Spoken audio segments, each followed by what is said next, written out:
നമസ്തേ, good morning. എല്ലാവർക്കും പുത്തൻ പുലരിയിലേക്ക് സ്വാഗതം. ഞാൻ രാഖി. കൊല്ലവർഷം 1200 ആണ്ട്, കർക്കിടക മാസം 25 അവിട്ടം നക്ഷത്രം. 2025 ഓഗസ്റ്റ് 10 ഞായറാഴ്ച. രാഹുകാലം വൈകിട്ട് 5:09 മുതൽ 6:41 വരെയാണ്.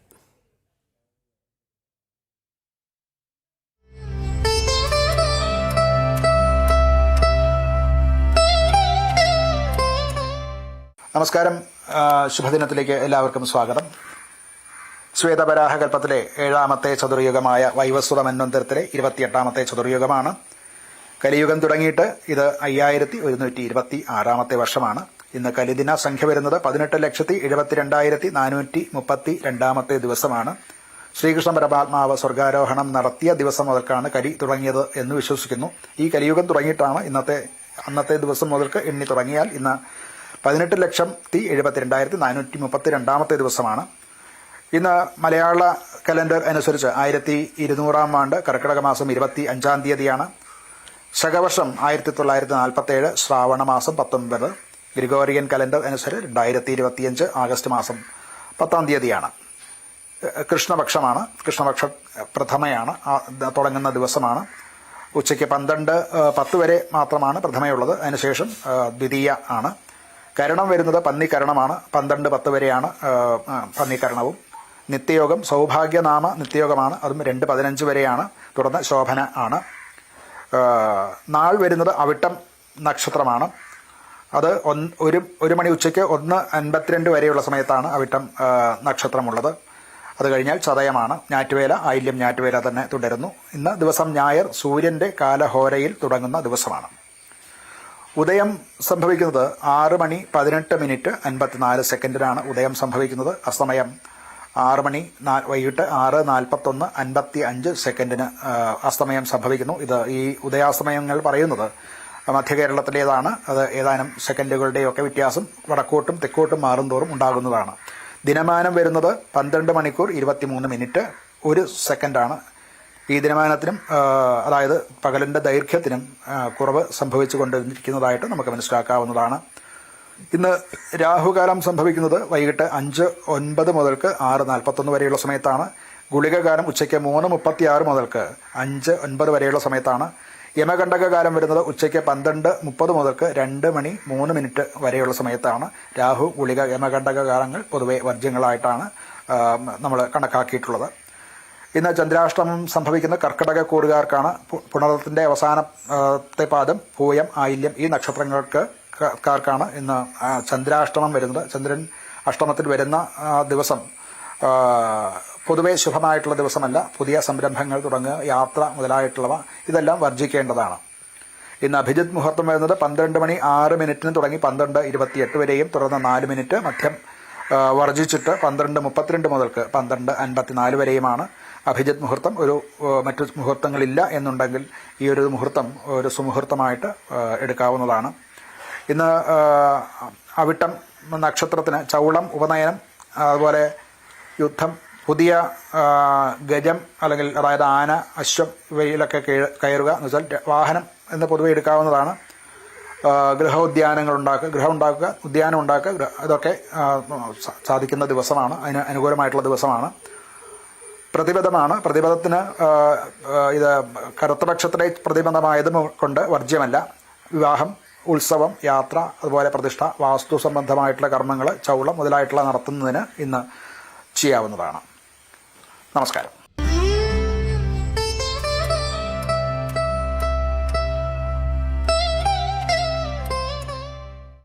നിരവധി വാർത്തകൾ പ്രതീക്ഷിക്കുന്ന ദിവസമാണ്. എന്തായാലും നമുക്ക് ആദ്യം തലക്കെട്ടുകൾ നോക്കാം. കോഴിക്കോട് കൊടുവള്ളി കേന്ദ്രീകരിച്ചുള്ള മുസ്ലിം സംഘടന കൊരൂൽ ത്വരീഖത്തിനെ കുറിച്ചുള്ള ഞെട്ടിക്കുന്ന വിവരങ്ങൾ പുറത്ത്.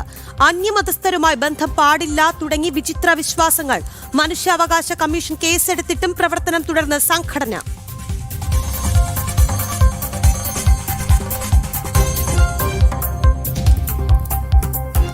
റാപ്പർ വേടനെതിരായ ബലാത്സംഗ കേസിൽ മുഖം രക്ഷിക്കാനുള്ള നീക്കങ്ങളുമായി പോലീസ്.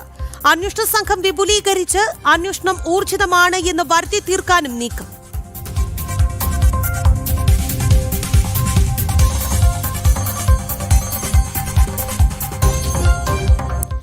വീണ്ടും വിവാദ ചുഴിയിൽ CPM MV ഗോവിന്ദൻ ജോൾസിനെ കണ്ട സംഭവത്തിൽ നേതാക്കൾക്കിടയിൽ ഭിന്നത.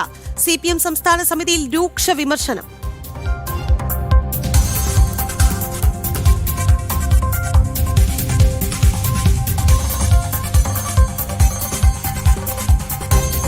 സർക്കാരും ദേവസ്വം ബോർഡും നടത്തുന്ന അഖില ലോക അയ്യപ്പ ഭക്ത സംഗമത്തിനെതിരെ പ്രതിഷേധം ശക്തം. തെരഞ്ഞെടുപ്പ് ലക്ഷ്യം വെച്ചുള്ള രാഷ്ട്രീയ ഗിമ്മിക്കെന്ന് ഹിന്ദു ഐക്യവേദി.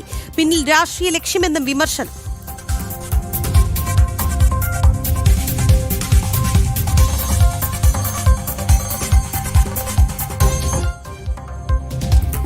നിർബന്ധിത മതപരിവർത്തനം ഹൈന്ദവ സമാജം നേരിടുന്ന കനത്ത വെല്ലുവിളിയെന്ന് വിശ്വ ഹിന്ദു പരിഷത്ത്. ഛത്തീസ്ഗഡ് വിഷയം രാഷ്ട്രീയ ആയുധമാക്കിയതിന് പിന്നിൽ ഗൂഢാലോചനയെന്നും VHP അഖില ഭാരതീയ ജോയിന്റ് ജനറൽ സെക്രട്ടറി സ്ഥാണുമലയൻ. വെല്ലുവിളികളെ ഹൈന്ദവ സമൂഹം ഒറ്റക്കെട്ടായി നേരിടുമെന്നും സ്ഥാണുമലയൻ ജനം TVയോട്.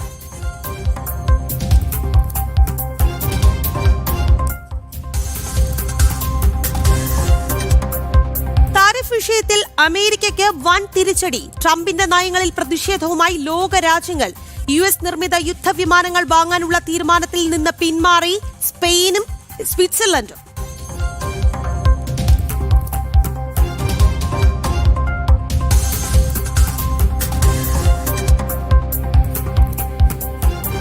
ഇന്ന് ലോക സംസ്കൃത ദിനം. ഭാരതത്തിന്റെ മഹാനായ സംസ്കൃത പണ്ഡിതനും വ്യാകരണജ്ഞനുമായ പാണിനിയുടെ ജന്മദിനം സംസ്കൃത ദിനമായി കൊണ്ടാടി രാജ്യം.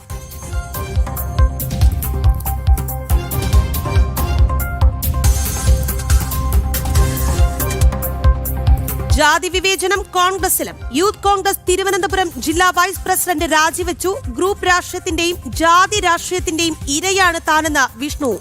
ജനം ബ്രേക്കിംഗ്.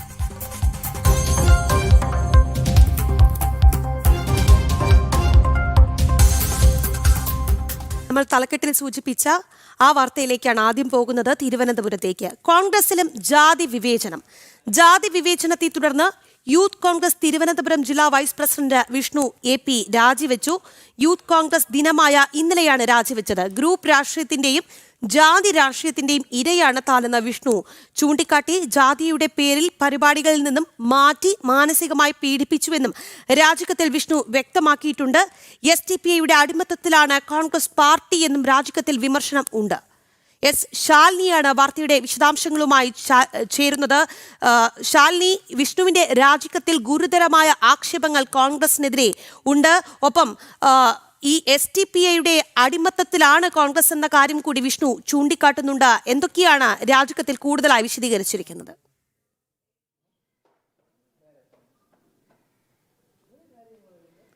രാഖി, യൂത്ത് കോൺഗ്രസ് ദിനമായി ഇന്നലെയാണ് ഇത്തരത്തിലൊരു പരാമർശം, പ്രതികരണം, ഒപ്പം തന്നെ രാജി യൂത്ത് കോൺഗ്രസിന്റെ തിരുവനന്തപുരം ജില്ലാ വൈസ് പ്രസിഡന്റ് വിഷ്ണു AP ഭാഗത്തുനിന്ന് ഉണ്ടാകുന്നത്.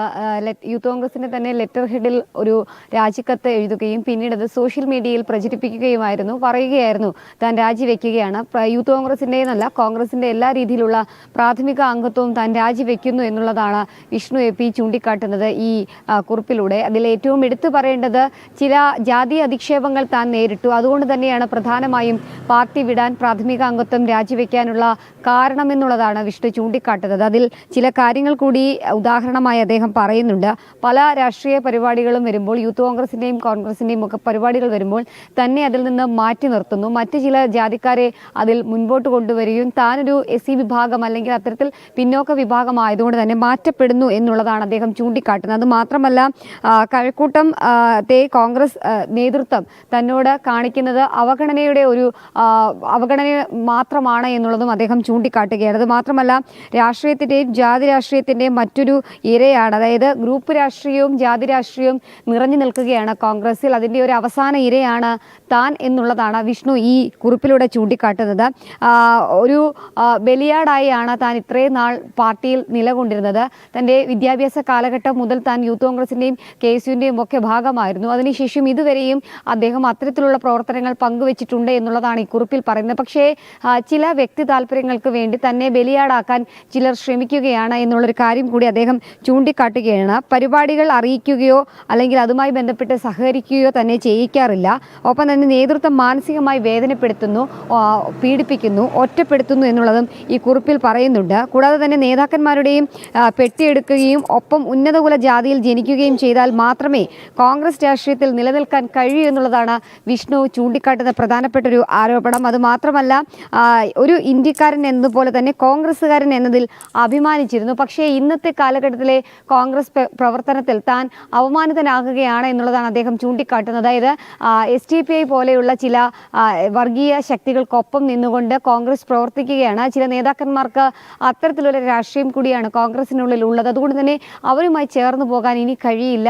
മാനസികമായി താൻ ഒരുപാട് ഒറ്റപ്പെട്ടു, മാനസികമായി തന്നെ ഒരുപാട് പീഡിപ്പിച്ചു. അതുകൊണ്ട് തന്നെ പാർട്ടിക്കൊപ്പം ഇനി സഞ്ചരിക്കാനില്ല എന്ന് പറഞ്ഞുകൊണ്ടാണ് അദ്ദേഹം ഈ ഒരു ലെറ്റർ ഹെഡിൽ അദ്ദേഹത്തിന്റെ രാജി സമൂഹ മാധ്യമങ്ങളിൽ പങ്കുവെക്കുകയും ചെയ്തിട്ടുള്ളത്. എന്നാലും കഴിഞ്ഞ നാളുകളിലൊക്കെ വലിയ രീതിയിൽ ചർച്ച ചെയ്താണ് തിരുവനന്തപുരത്തൊക്കെ യൂത്ത് കോൺഗ്രസിനുള്ളിലെ വലിയ രീതിയിലുള്ള പടലപ്പിണക്കങ്ങൾ. അത് മറനീക്കി പുറത്തു വരുന്നതാണ് ഈ ഒരു ഫേസ്ബുക്ക് പോസ്റ്റ് എന്നുള്ളതാണ് നമുക്കിപ്പോൾ മനസ്സിലാക്കാൻ സാധിക്കുന്നത്. എന്തായാലും പ്രാഥമിക അംഗത്വം ഉൾപ്പെടെ എല്ലാ അംഗത്വങ്ങളും എല്ലാ ചുമതലകളും രാജിവെച്ചുകൊണ്ടാണ് വിഷ്ണു AP കോൺഗ്രസ് ഇപ്പോൾ വിട്ടിട്ടുള്ളത്. ഔദ്യോഗികമായി നേതൃത്വത്തെ അറിയിച്ചിട്ടുമുള്ളത്. രാഖി ശാലിനി, അതോടൊപ്പം തന്നെ ഈ ജാതി വിവേചനത്തെ തുടർന്ന് യൂത്ത് കോൺഗ്രസിൽ പൊട്ടിത്തെറി ഉണ്ടാകുമ്പോൾ ഈ ഔദ്യോഗികമായ ഒരു പ്രതികരണം കോൺഗ്രസിൽ നിന്ന് വരുന്നുണ്ടോ? എന്താണ് അവർക്ക് ഈ വിഷയത്തിൽ പറയാനുള്ളത്?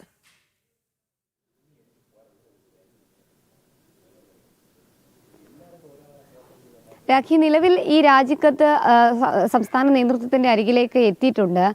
പ്രത്യേകിച്ച് തിരുവനന്തപുരം ജില്ലയുടെ ചുമതലയുള്ള ഒരു വ്യക്തിയാണ്. ചുമതല എന്ന് പറയുമ്പോൾ തിരുവനന്തപുരം ജില്ലയുടെ വൈസ് പ്രസിഡന്റാണ് യൂത്ത് കോൺഗ്രസിൻ്റെ വിഷ്ണു AP. സ്വാഭാവികമായും അത്തരത്തിൽ ചുമതലയിലിരുന്ന ഒരാൾ ഇത്തരത്തിൽ തുറന്നു പറഞ്ഞുകൊണ്ടും പൊട്ടിത്തെറിച്ചുകൊണ്ടും മുൻപോട്ട് വരുമ്പോൾ അത് വലിയ രീതിയിലുള്ള ചർച്ചകൾക്ക് പാർട്ടിക്കുള്ളിലും പുറത്തും ഇടയുണ്ടാക്കുമെന്നുള്ളതിൽ സംശയമില്ല. എന്തായാലും രാജിക്കത്ത് ഔദ്യോഗികമായി കൈമാറിയിട്ടുണ്ട്. പക്ഷേ ഔദ്യോഗികമായി രാജി അംഗീകരിച്ചു എന്ന കാര്യത്തിൽ ഇപ്പോഴും കോൺഗ്രസ് നേതൃത്വം വ്യക്തത നൽകുന്നില്ല. ഔദ്യോഗികമായി വിഷയവുമായി ബന്ധപ്പെട്ട് പ്രതികരിക്കാൻ കോൺഗ്രസ് തയ്യാറായിട്ടില്ല. എന്തായാലും വരും ദിവസങ്ങളിൽ വലിയ രീതിയിലുള്ള ചർച്ചകൾക്ക് വഴിവെക്കും. ഒപ്പം തന്നെ വിഷ്ണുവിനൊപ്പം നിൽക്കുന്ന പല അണികളും ഇനി പാർട്ടി വിടാനുള്ള സാഹചര്യങ്ങളും സാധ്യതകളും ഒക്കെ ഉണ്ട്. എന്തായാലും കഴക്കൂട്ടം മേഖല കേന്ദ്രീകരിച്ച് മാത്രമല്ല സംസ്ഥാന വ്യാപകമായി കോൺഗ്രസിനുള്ളിൽ വലിയ രീതിയിലുള്ള ജാതി രാഷ്ട്രീയവും ഒപ്പം തന്നെ കക്ഷി രാഷ്ട്രീയം ഗ്രൂപ്പ് പോലും മുറുകുന്നതിൻ്റെ ഒരു ഉദാഹരണമായി വിഷ്ണു മാറുകയാണ്. അത് തുറന്നു പറഞ്ഞുകൊണ്ട് തന്നെയാണ് വിഷ്ണു രാജിവെച്ചിട്ടുള്ളത്. ഇതിൽ ജാതി മാത്രമല്ല SDP അടക്കമുള്ള ചില രാഷ്ട്രീയ കക്ഷികളുടെ അല്ലെങ്കിൽ അവരുമായിട്ടുള്ള കൈകോർക്കൽ അത് പാർട്ടിക്ക് വലിയ രീതിയിൽ ഗുണം ചെയ്യുന്നതല്ല. എങ്കിൽ പോലും അവരുടെ അടിമത്തത്തിലാണ് പാർട്ടി എന്ന് പറയുമ്പോൾ അത് ഒരു നേതാവാണ്, അവിടെ പ്രവർത്തിച്ച ഒരാളാണ്. അത് അദ്ദേഹം തുറന്നു പറയുമ്പോൾ ഈ വോട്ട് രാഷ്ട്രീയമൊക്കെ വലിയ രീതിയിൽ ഇക്കാര്യത്തിൽ ചർച്ചയാകുമെന്നുള്ളതിൽ സംശയമില്ല. പല ഘട്ടങ്ങളിലും SDPയെ തള്ളിപ്പറഞ്ഞൊരു നിലപാട് കോൺഗ്രസ് സ്വീകരിച്ചിട്ടുണ്ട്. അതേസമയം തന്നെ കോൺഗ്രസിൻ്റെ ഒരു ഭാഗത്ത് ഇപ്പോഴും SDPI ചേർന്ന് പ്രവർത്തിക്കുന്നുണ്ട്. വോട്ട് ബാങ്ക് മാത്രമാണ് ഇതിൻ്റെ ലക്ഷ്യം, രാഷ്ട്രീയം എന്നുള്ളത് അതിൽ നിന്ന് പുറത്തായ അല്ലെങ്കിൽ പുറത്താകുന്ന രാജിവെച്ചൊരു നേതാവ് കൂടി പറയുമ്പോൾ അത് വലിയ രീതിയിൽ വരും ദിവസങ്ങളിൽ ചർച്ചയാകുമെന്നുള്ളതിൽ സംശയമില്ല. എന്നാലും ഔദ്യോഗിക രാജി സമർപ്പിച്ചിരിക്കുകയാണ്. ഈ സംസ്ഥാന നേതൃത്വമാണ് ഇക്കാര്യത്തിൽ പ്രതികരണം നൽകേണ്ടത്. രാഖി. ശരി ശാലിനി, ജാതി വിവേചനത്തെ തുടർന്ന് യൂത്ത് കോൺഗ്രസ് പൊട്ടിത്തെറിയാണ്. തിരുവനന്തപുരം ജില്ലാ വൈസ് പ്രസിഡന്റ് വിഷ്ണു രാജിവെച്ചിരിക്കുന്നു. യൂത്ത് കോൺഗ്രസ് ദിനമായ ഇന്നലെയാണ് രാജി ഉണ്ടായത്. ഗ്രൂപ്പ് രാഷ്ട്രീയത്തിന്റെയും ജാതി രാഷ്ട്രീയത്തിന്റെയും ഇരയാണ് താനെന്ന് വിഷ്ണു ചൂണ്ടിക്കാട്ടുമ്പോൾ അത് കോൺഗ്രസിനെ ചെറിയ രീതിയിലല്ല പ്രതിരോധത്തിലാക്കുന്നത്. എന്തായാലും കൃത്യമായ ഒരു പ്രതികരണത്തിന് ഈ വിഷയത്തിൽ എന്തായാലും കോൺഗ്രസ് തയ്യാറാകില്ല. എങ്കിൽ കൂടി SDP-യുടെ അടിമത്തത്തിലാണ് കോൺഗ്രസ് പാർട്ടി എന്ന കാര്യം കൂടി വിഷ്ണു പറഞ്ഞു വയ്ക്കുന്നുമുണ്ട്. ശാലിനിയാണ് വിശദാംശങ്ങൾ നൽകിയത്. ഇനി കൂടുതൽ വാർത്തകളിലേക്കൊക്കെ തന്നെ വരാം. നമുക്ക് അതിനു മുൻപ് ഒരു ഇടവേള. ഇനി നമ്മൾ കോഴിക്കോടേക്കാണ് പോകുന്നത്. കോഴിക്കോട് കൊടുവള്ളി കേന്ദ്രീകരിച്ച് പ്രവർത്തിക്കുന്ന വിചിത്ര മുസ്ലിം സംഘടനയായ കൊരൂൾ തൊരൂഖത്തിനെ കുറിച്ചുള്ള ഞെട്ടിക്കുന്ന വിവരങ്ങൾ പുറത്ത്.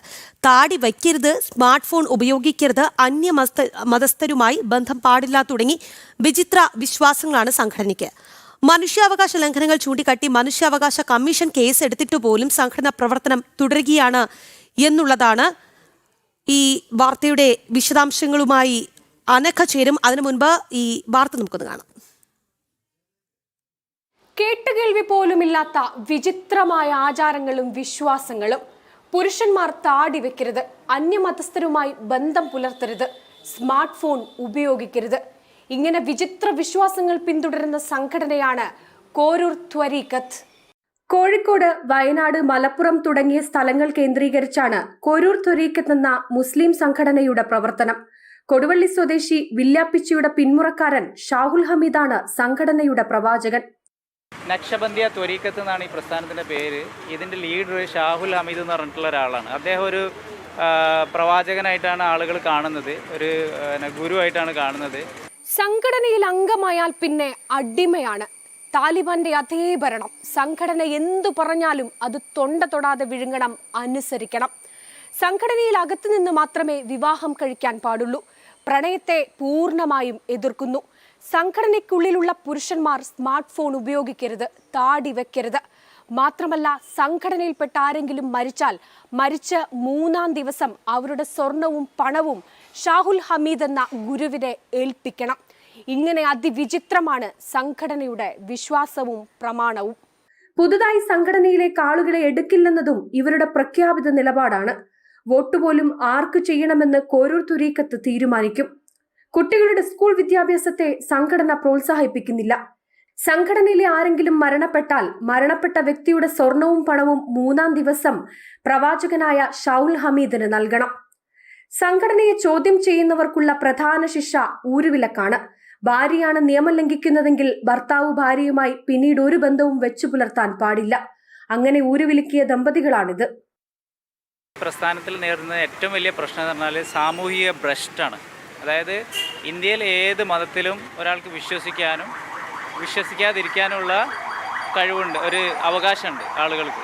പക്ഷേ ഈ പ്രസ്ഥാനത്തിൽ ജനിച്ചു വളർന്നതിൻ്റെ പേരിൽ അതിൽ നിന്നും പുറത്തു വരാൻ പറ്റാത്ത ഒരുപാട് ആളുകളുണ്ട്.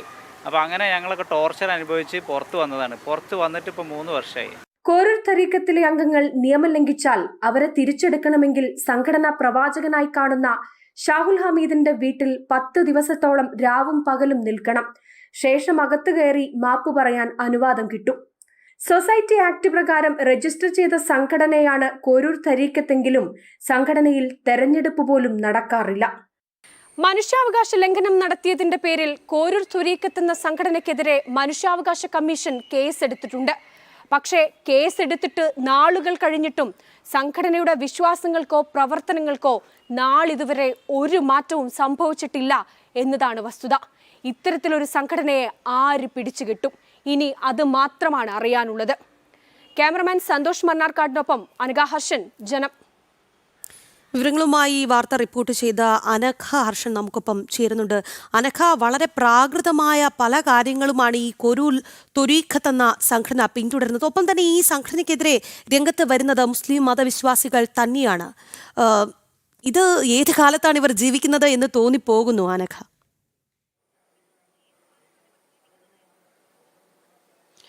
രാഖി, തീർച്ചയായും ഒരു നവോത്ഥാന സമൂഹത്തിൽ ഇത്തരത്തിലൊരു കോരൂർ ത്വരീഖ് എന്ന് പറയുന്ന ഒരു സംഘടന, ആ സംഘടന പിന്തുടരുന്ന വിശ്വാസങ്ങളും ആചാരങ്ങളും എന്ന് പറയുന്നത് എല്ലാ മനുഷ്യാവകാശങ്ങളും ലംഘിക്കുന്ന തരത്തിൽ, അതായത് ഈ കോരൂർ ത്വരീഖത്ത് എന്ന സംഘടനയുടെ പ്രവർത്തനം അക്ഷരാർത്ഥത്തിൽ പറഞ്ഞാൽ താലിബാൻ മോഡൽ എന്ന് തന്നെ പറയേണ്ടി വരും. കാരണം ഈ സംഘടനയുടെ പ്രധാന പ്രവർത്തനം എന്ന് പറയുന്നത് കോഴിക്കോട് കൊടുവള്ളി കേന്ദ്രീകരിച്ചാണ്. കോഴിക്കോടും അതുപോലെ മലപ്പുറം, വയനാട് ഈ 3 ജില്ലകളിലാണ് ഈ സംഘടനയുടെ പ്രവർത്തനം വ്യാപിപ്പിച്ചിരിക്കുന്നത്.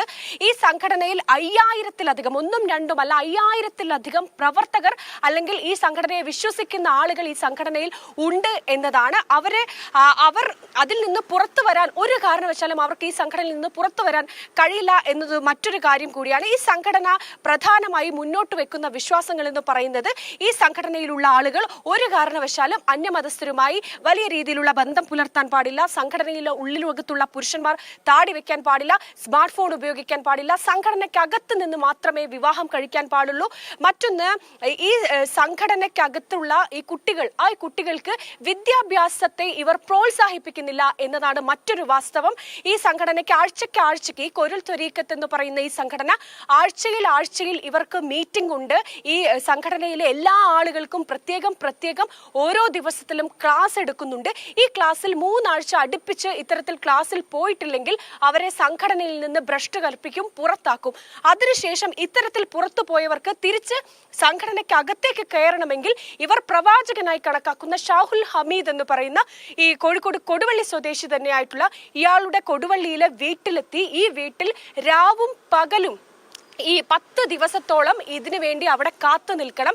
അതിനുശേഷം 10ാമത്തെ ദിവസം ഈ പ്രവാചകനായിട്ടുള്ള ഷാഹുൽ ഹമീദിനെ കാണാനുള്ള അവസരം ലഭിക്കും. അങ്ങനെ അദ്ദേഹം മാപ്പ് കൊടുത്താൽ ഈ സംഘടന ഇത്തരത്തിൽ സംഘടനയിൽ നിന്ന് പുറത്തുപോയവരെ തിരിച്ചെടുക്കും എന്നതാണ്. മറ്റൊന്ന്, ഈ സംഘടന എന്ന് പറയുന്നത്, അതായത് ഒരു ഉദാഹരണ സഹിതം വ്യക്തമാക്കിയാൽ, വളരെ പണ്ട്, അതായത് മുത്തച്ഛന്മാർ അടക്കമുള്ളവർ ഇതിൽ വിശ്വസിച്ച് വരുന്ന ഈ കൊരുൾ ത്വരീഖത്ത് എന്ന് പറയുന്ന ആ ഒരു വിശ്വാസത്തിൽ അല്ലെങ്കിൽ ആ ഒരു സംഘടനയോട് അനുഭാവം പ്രകടിപ്പിച്ച് അതിനുശേഷം പിന്നീട് അവരുടെ തലമുറ ഈ സംഘടനയോട് യോജിച്ച് പ്രവർത്തിച്ചു വരുന്നവരാണ്. അതുകൊണ്ട് തന്നെ ഈ സംഘടനയിൽ ജനിക്കുന്ന ഒരു കുട്ടിക്ക് മറ്റൊരു വിശ്വാസ പ്രമാണത്തിലോ മറ്റൊന്നും തന്നെ വിശ്വസിക്കാൻ കഴിയില്ല എന്നതാണ്. അങ്ങനെ ഏതെങ്കിലും തരത്തിൽ, അതായത് ഞാൻ ഈ സംഘടനയിൽ അംഗമാണ്, ഞാൻ ഈ സംഘടനയിൽ നിന്ന് പുറത്തു പോയി കഴിഞ്ഞാൽ എൻ്റെ രക്ഷിതാക്കൾ എന്നെ ഭ്രഷ്ട് കൽപ്പിക്കും, അവർ ഒരു രീതിയിലും സംസാരിക്കില്ല.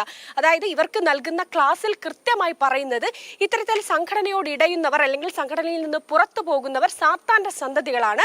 അതുകൊണ്ട് ഒരു രീതിയിലും അവർ നിങ്ങളുടെ മക്കളല്ല, അവരിൽ ഇപ്പോൾ താനാണ് ഉള്ളത് എന്ന് പറയുന്നു. അങ്ങനെ അതുകൊണ്ട് തന്നെ അങ്ങനെ ഇത്തരത്തിൽ സംഘടന ഭ്രഷ്ട് കൽപ്പിച്ചാൽ പിന്നീട് ഒരു കുടുംബാംഗങ്ങളും ഇവരുമായി യാതൊരു ബന്ധവും പുലർത്തില്ല എന്നതാണ്. ഇങ്ങനെ നോക്കുമ്പോൾ എല്ലാ മനുഷ്യാവകാശങ്ങളും ലംഘിച്ചുകൊണ്ട് കൃത്യമായി ഈ സംഘടനയിലെ അംഗങ്ങൾ പ്രവാചകനായി വിശ്വസിക്കുന്ന ഷാഹുൽ ഹമീദ് എന്ന് പറയുന്ന ആൾക്ക് വേണ്ടി അല്ലെങ്കിൽ അവർ ഇറക്കുന്ന തിട്ടൂരത്തിനനുസരിച്ചാണ് പ്രവർത്തിക്കുന്നത് എന്നതാണ്. ഈ സംഘടന ഈ ഷാഹുൽ ഹമീദ് എന്ന് പറയുന്ന ആള് പറയുന്നതനുസരിച്ച് മാത്രമാണ് ഈ സംഘടന മുന്നോട്ട് പോവുക. ഇവരുടെ ഇവർ പുണ്യഗ്രന്ഥമായി കാണുന്നത് ഖുറാൻ തന്നെയാണ്. പക്ഷേ ഈ ഖുറാൻ ആണെങ്കിലും നബി അല്ല ഇവരുടെ പ്രവാചകനായി ഇവർ കാണുന്നത് ഈ ഷാഹുൽ ഹമീദ് എന്ന് പറയുന്ന ആളാണ്. അതിനുശേഷം ഈ കുറച്ചു മുൻപ് ഈ ഷാഹുൽ ഹമീദിന്റെ മുത്തച്ഛനായിരുന്നു. അതിനുശേഷം ഇപ്പോൾ ഷാഹുൽ ഹമീദാണ്. ഇനി അടുത്ത ഷാഹുൽ ഹമീദിന്റെ തലമുറ. അങ്ങനെയാണ് ഇവർ പ്രവാചകന്മാരായി കാണുന്നത്. ഇങ്ങനെ അതിവിചിത്രമായ വിശ്വാസ പ്രമാണങ്ങൾ പിന്തുടരുന്ന ഒരു സംഘടനയാണ്. ഈ സംഘടനയിൽ നിന്ന് വീർപ്പ് മുട്ടിക്കഴിയുന്ന ഒരു വലിയ വിഭാഗമുണ്ട്. അവർക്ക് ഒരു രീതിയിലും ഇതിൽ നിന്ന് പുറത്തു വരാൻ കഴിയില്ല എന്നതാണ്. നമ്മൾ ഈ വിഷയവുമായി ബന്ധപ്പെട്ട് അവരോടൊക്കെ കൃത്യമായി സംസാരിച്ചിരുന്നു. ആർക്കും ഇത്തരത്തിൽ ഈ സംഘടനയ്ക്കെതിരെ പറഞ്ഞുകൊണ്ട് പ്രത്യക്ഷമായി രംഗത്ത് വരാൻ കഴിയില്ല. കാരണം അങ്ങനെ ഏതെങ്കിലും തരത്തിൽ വന്നാൽ ഈ സംഘടനയിൽ നിന്ന് പുറത്താകും, ഭ്രഷ്ട് കൽപ്പിക്കും. അതുകൊണ്ട് ഇവർ പറയുന്നത് ആർക്കും തന്നെ ഈ സംഘടനയ്ക്ക് അല്ലെങ്കിൽ ഈ വിശ്വാസ പ്രമാണത്തോട് യോജിച്ചു പോകാൻ ഒരു രീതിയിലും കഴിയില്ല. പക്ഷേ ഈ ഭ്രഷ്ടടക്കം കൽപ്പിക്കുന്നത് കൊണ്ട് ഈ സംഘടനയിൽ നിന്ന് പുറത്തേക്ക് വരാൻ സാധിക്കില്ല എന്നതാണ്. മറ്റൊന്ന്, ഇതിലുള്ള സ്ത്രീകൾ അല്ലെങ്കിൽ കുട്ടികൾ എന്ന് പറയുന്നവരുടെ വിദ്യാഭ്യാസത്തെ ഇവർ ഒരു രീതിയിലും പ്രോത്സാഹിപ്പിക്കുന്നില്ല എന്നതാണ്. മാത്രമല്ല 20 വയസ്സാകുമ്പോഴേക്കും ഈ സംഘടനയിൽ കോരുൽ ത്വരീഖത്ത് എന്ന് പറയുന്ന സംഘടനയിലുള്ള പെൺകുട്ടികളെ വിവാഹം കഴിപ്പിക്കും. ഈ സംഘടനയ്ക്കകത്തുള്ള ആളുകളുമായി മാത്രമേ വിവാഹം കഴിക്കാൻ അനുവാദമുള്ളൂ. അങ്ങനെയല്ല, പുറത്തൊരാളുമായി വിവാഹം കഴിക്കുകയാണെങ്കിൽ പോലും സംഘടന ഭ്രഷ്ട് കൽപ്പിക്കുന്ന രീതിയിലേക്ക് കടക്കും. അങ്ങനെ അതിവിചിത്രമായ ഈ നവോത്ഥാന സമൂഹത്തിൽ കേട്ട് കേൾവിയില്ലാത്ത, നമ്മൾ മൂക്കത്ത് വിരൽ വെച്ച് പോകുന്ന അത്രയധികം പ്രാകൃതമായ വിശ്വാസ പ്രമാണങ്ങൾ പിന്തുടരുന്ന സംഘടന കൂടിയാണ് കോരുൽ ത്വരീഖത്ത്. ഈ സംഘടന മനുഷ്യാവകാശ ലംഘനങ്ങൾ ലംഘിക്കുന്നു എന്ന് പറഞ്ഞുകൊണ്ട് മനുഷ്യാവകാശ കമ്മീഷൻ സംഘടനയ്ക്കെതിരെ കേസെടുത്തിട്ടുണ്ട്. ഈ കേസെടുത്ത് നാളുകൾ കഴിഞ്ഞിട്ടും ഈ സംഘടനയുടെ കോരുൽ ത്വരീഖത്തിന്റെ പ്രവർത്തനങ്ങൾക്ക് ഒരു മാറ്റവും ഈ ദിവസമായിട്ടും ഉണ്ടായിട്ടില്ല. അവർ അതേ വിശ്വാസ പ്രമാണം, അതേ മനുഷ്യാവകാശ ലംഘനങ്ങൾ നടത്തിക്കൊണ്ട് മുന്നോട്ട് പോവുകയാണ്. അതായത് കൃത്യമായി പറഞ്ഞാൽ കേരളത്തിലെ താലിബാൻ സംവിധാനമാണ് കോരുൽ ത്വരീഖത്ത് എന്ന് പറയേണ്ടി വരും. രാഖി, അനഘ, ഈ നമ്മുടെ സമൂഹത്തിന് തന്നെ ഭീഷണിയായി മാറുന്ന രീതിയിലാണ് ഈ സംഘടനയുടെ പ്രവർത്തനം എന്നാണ് ഞാൻ മനസ്സിലാക്കുന്നത്. ഒപ്പം തന്നെ സ്വയം അവരോധിക്കപ്പെടുന്ന ഒരു പ്രവാചകൻ, ഇയാളുടെ ഒരു സാമൂഹ്യ പശ്ചാത്തലമൊക്കെ എന്താണ് അനഘ?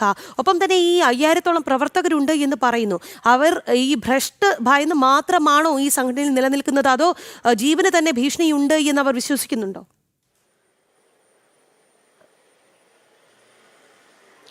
രാഖി, അതിൽ ഏറ്റവും പ്രധാനപ്പെട്ട കാര്യം, ഒരു വിഭാഗം, അതായത് ഈ സംഘടനയിൽ വളർന്നു വരുന്ന ചെറുപ്പക്കാരുടെ ഒരു വിഭാഗമുണ്ട്. അവർക്ക് ഈ സംഘടനയിൽ നിന്ന്, ഈ കോരുൽ ത്വരീഖ് എന്ന് പറയുന്ന സംഘടനയിൽ നിന്ന് പുറത്തു വരണമെന്ന് വലിയ ആഗ്രഹമുണ്ട്. പക്ഷേ ഈ അവരുടെ കുടുംബവുമായി പിന്നീട് ബന്ധമുണ്ടാവില്ല, അച്ഛനും അമ്മയുമായി പിന്നീട് ബന്ധമുണ്ടാവില്ല. അതുകൊണ്ട് അവർ പിടിച്ചു നിൽക്കുകയാണ്. മാത്രമല്ല, ഓരോ ആഴ്ചയിലും നടത്തുന്ന ഈ കോരുൽ ത്വരീഖ് എന്ന് പറയുന്ന ഈ സംഘടന നടത്തുന്ന ക്ലാസ്സുകളുണ്ട്. ഈ ക്ലാസ്സിൽ വലിയ രീതിയിലുള്ള കാര്യങ്ങളാണ് ഇവരിലേക്ക് ഇഞ്ചക്ട് ചെയ്യപ്പെടുന്നത്. അതുകൊണ്ട് തന്നെ പലരും അതൊക്കെ പേടിച്ചുകൊണ്ടാണ് ഇതിലേക്ക് നിൽക്കുന്നത്. മറ്റൊന്ന്, ഇവർ പ്രവാചകനായി കൽപ്പിക്കുന്ന ഷാഹുൽ ഹമീദ് എന്ന് പറയുന്ന വ്യക്തി, ആ വ്യക്തി വലിയ രീതിയിൽ ഈ സംഘടനയ്ക്കകത്ത് നിന്നുകൊണ്ട് വലിയ പണം ഉണ്ടാക്കിയ ആൾ കൂടിയാണ്. മാത്രമല്ല, ഈ സംഘടനയിൽപ്പെട്ട മറ്റേറ്റവും പ്രധാനപ്പെട്ട ഒരു കാര്യമാണ്, ഈ സംഘടനയിൽപ്പെട്ട ഈ കോരൽ തരീക്കിൽപ്പെട്ട ഒരാൾ മരിച്ചാൽ ആ മരിച്ചതിന് ശേഷം 3-ാമത്തെ ദിവസം ഈ മരിച്ച വ്യക്തിയുടെ സ്വർണവും അവരുടെ കയ്യിൽ എന്താണോ ഉണ്ടായിരുന്നത് ഈ സ്വർണവും പണവും ഷാഹുൽ ഹമീദ് എന്ന് പറയുന്ന ഇവർ പ്രവാചകൻ എന്ന് വിശ്വസിക്കുന്ന അയാൾക്ക് 3-ാം ദിവസം അയാളുടെ വീട്ടിലെത്തി അയാൾക്ക് സമർപ്പിക്കണം എന്നതാണ്. അത് കാലങ്ങളായി ഇത് സമർപ്പിച്ചു വരുന്ന ആളുകളുണ്ട്. മറ്റൊന്ന്, ഈ ഷാഹുൽ ഹമീദ് പറയും, അതായത് ഈ സംഘടനയുടെ പ്രവർത്തനത്തിന് വേണ്ടി ഓരോ മാസവും ഇത്ര തുക ഓരോ വ്യക്തിയും തരണമെന്ന് പറയുന്നത്. ഞാൻ ഈ സംഘടനയുമായി ബന്ധപ്പെട്ട ഒരു കൂലിപ്പണിക്കാരനാണ്. അദ്ദേഹം ദിവസവേതനത്തിന് ജോലി ചെയ്യുന്ന ഒരാളാണ്.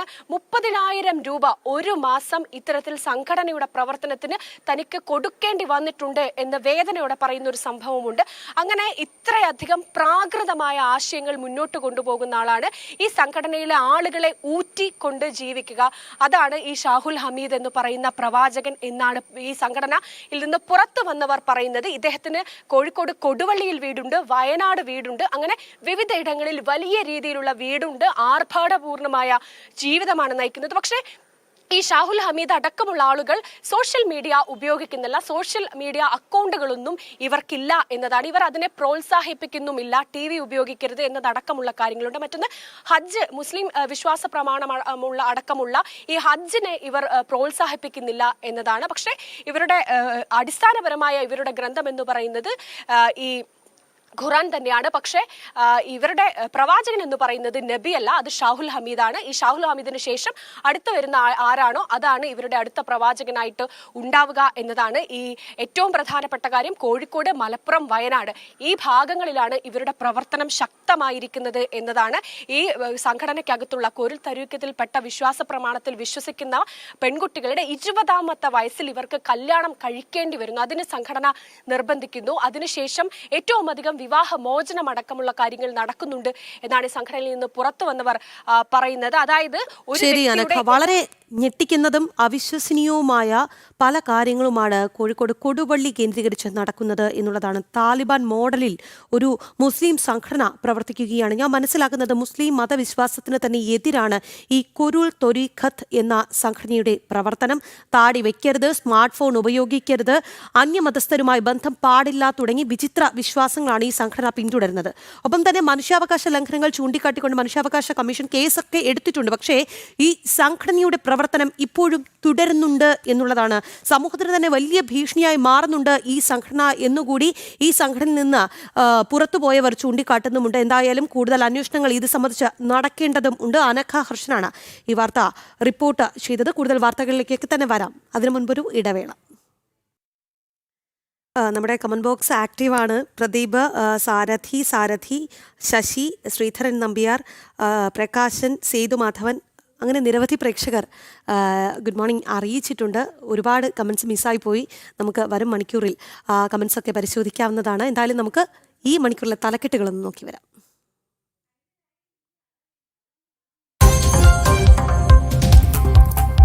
കോഴിക്കോട് കൊടുവള്ളി കേന്ദ്രീകരിച്ചുള്ള മുസ്ലിം സംഘടന കൊരൂൽ തൊരീഖത്തിനെ കുറിച്ചുള്ള ഞെട്ടിക്കുന്ന വിവരങ്ങൾ പുറത്ത്. അന്യമതസ്ഥരുമായി ബന്ധം പാടില്ല തുടങ്ങി വിചിത്ര വിശ്വാസങ്ങൾ. മനുഷ്യാവകാശ കമ്മീഷൻ കേസെടുത്തിട്ടും പ്രവർത്തനം തുടർന്ന സംഘടന.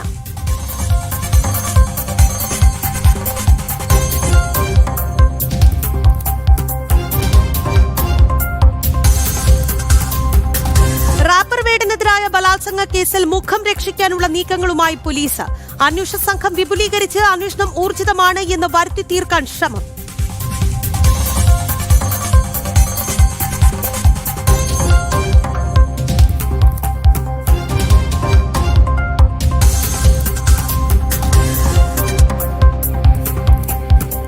വീണ്ടും വിവാദ ചുഴിയിൽ CPM. MV ഗോവിന്ദൻ ജോൾസിനെ കണ്ട സംഭവത്തിൽ നേതാക്കൾക്കിടയിൽ ഭിന്നത. CPM സംസ്ഥാന സമിതിയിൽ രൂക്ഷ വിമർശനം.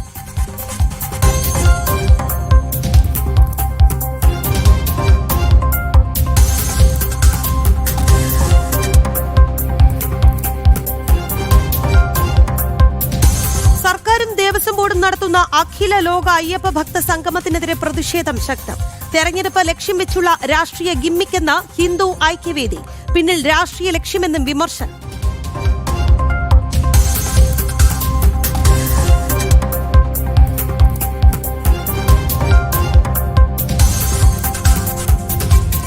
നിർബന്ധിത മതപരിവർത്തനം ഹൈന്ദവ സമാജം നേരിടുന്ന കനത്ത വെല്ലുവിളിയെന്ന് വിശ്വ ഹിന്ദു പരിഷത്ത്. ഛത്തീസ്ഗഡ് വിഷയം രാഷ്ട്രീയ ആയുധമാക്കിയതിന് പിന്നിൽ ഗൂഢാലോചനയെന്നും BHP അഖില ഭാരതീയ ജോയിന്റ് ജനറൽ സെക്രട്ടറി സ്ഥാണുമലയൻ. വെല്ലുവിളികളെ ഹൈന്ദവ സമൂഹം ഒറ്റക്കെട്ടായി നേരിടുമെന്നും സ്ഥാണുമലയൻ ജനം TVയോട്.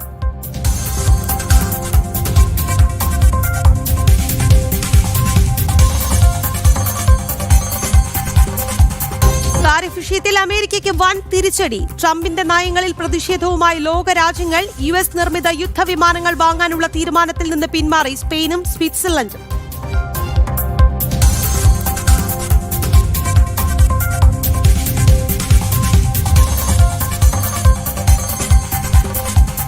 ഇന്ന് ലോക സംസ്കൃത ദിനം.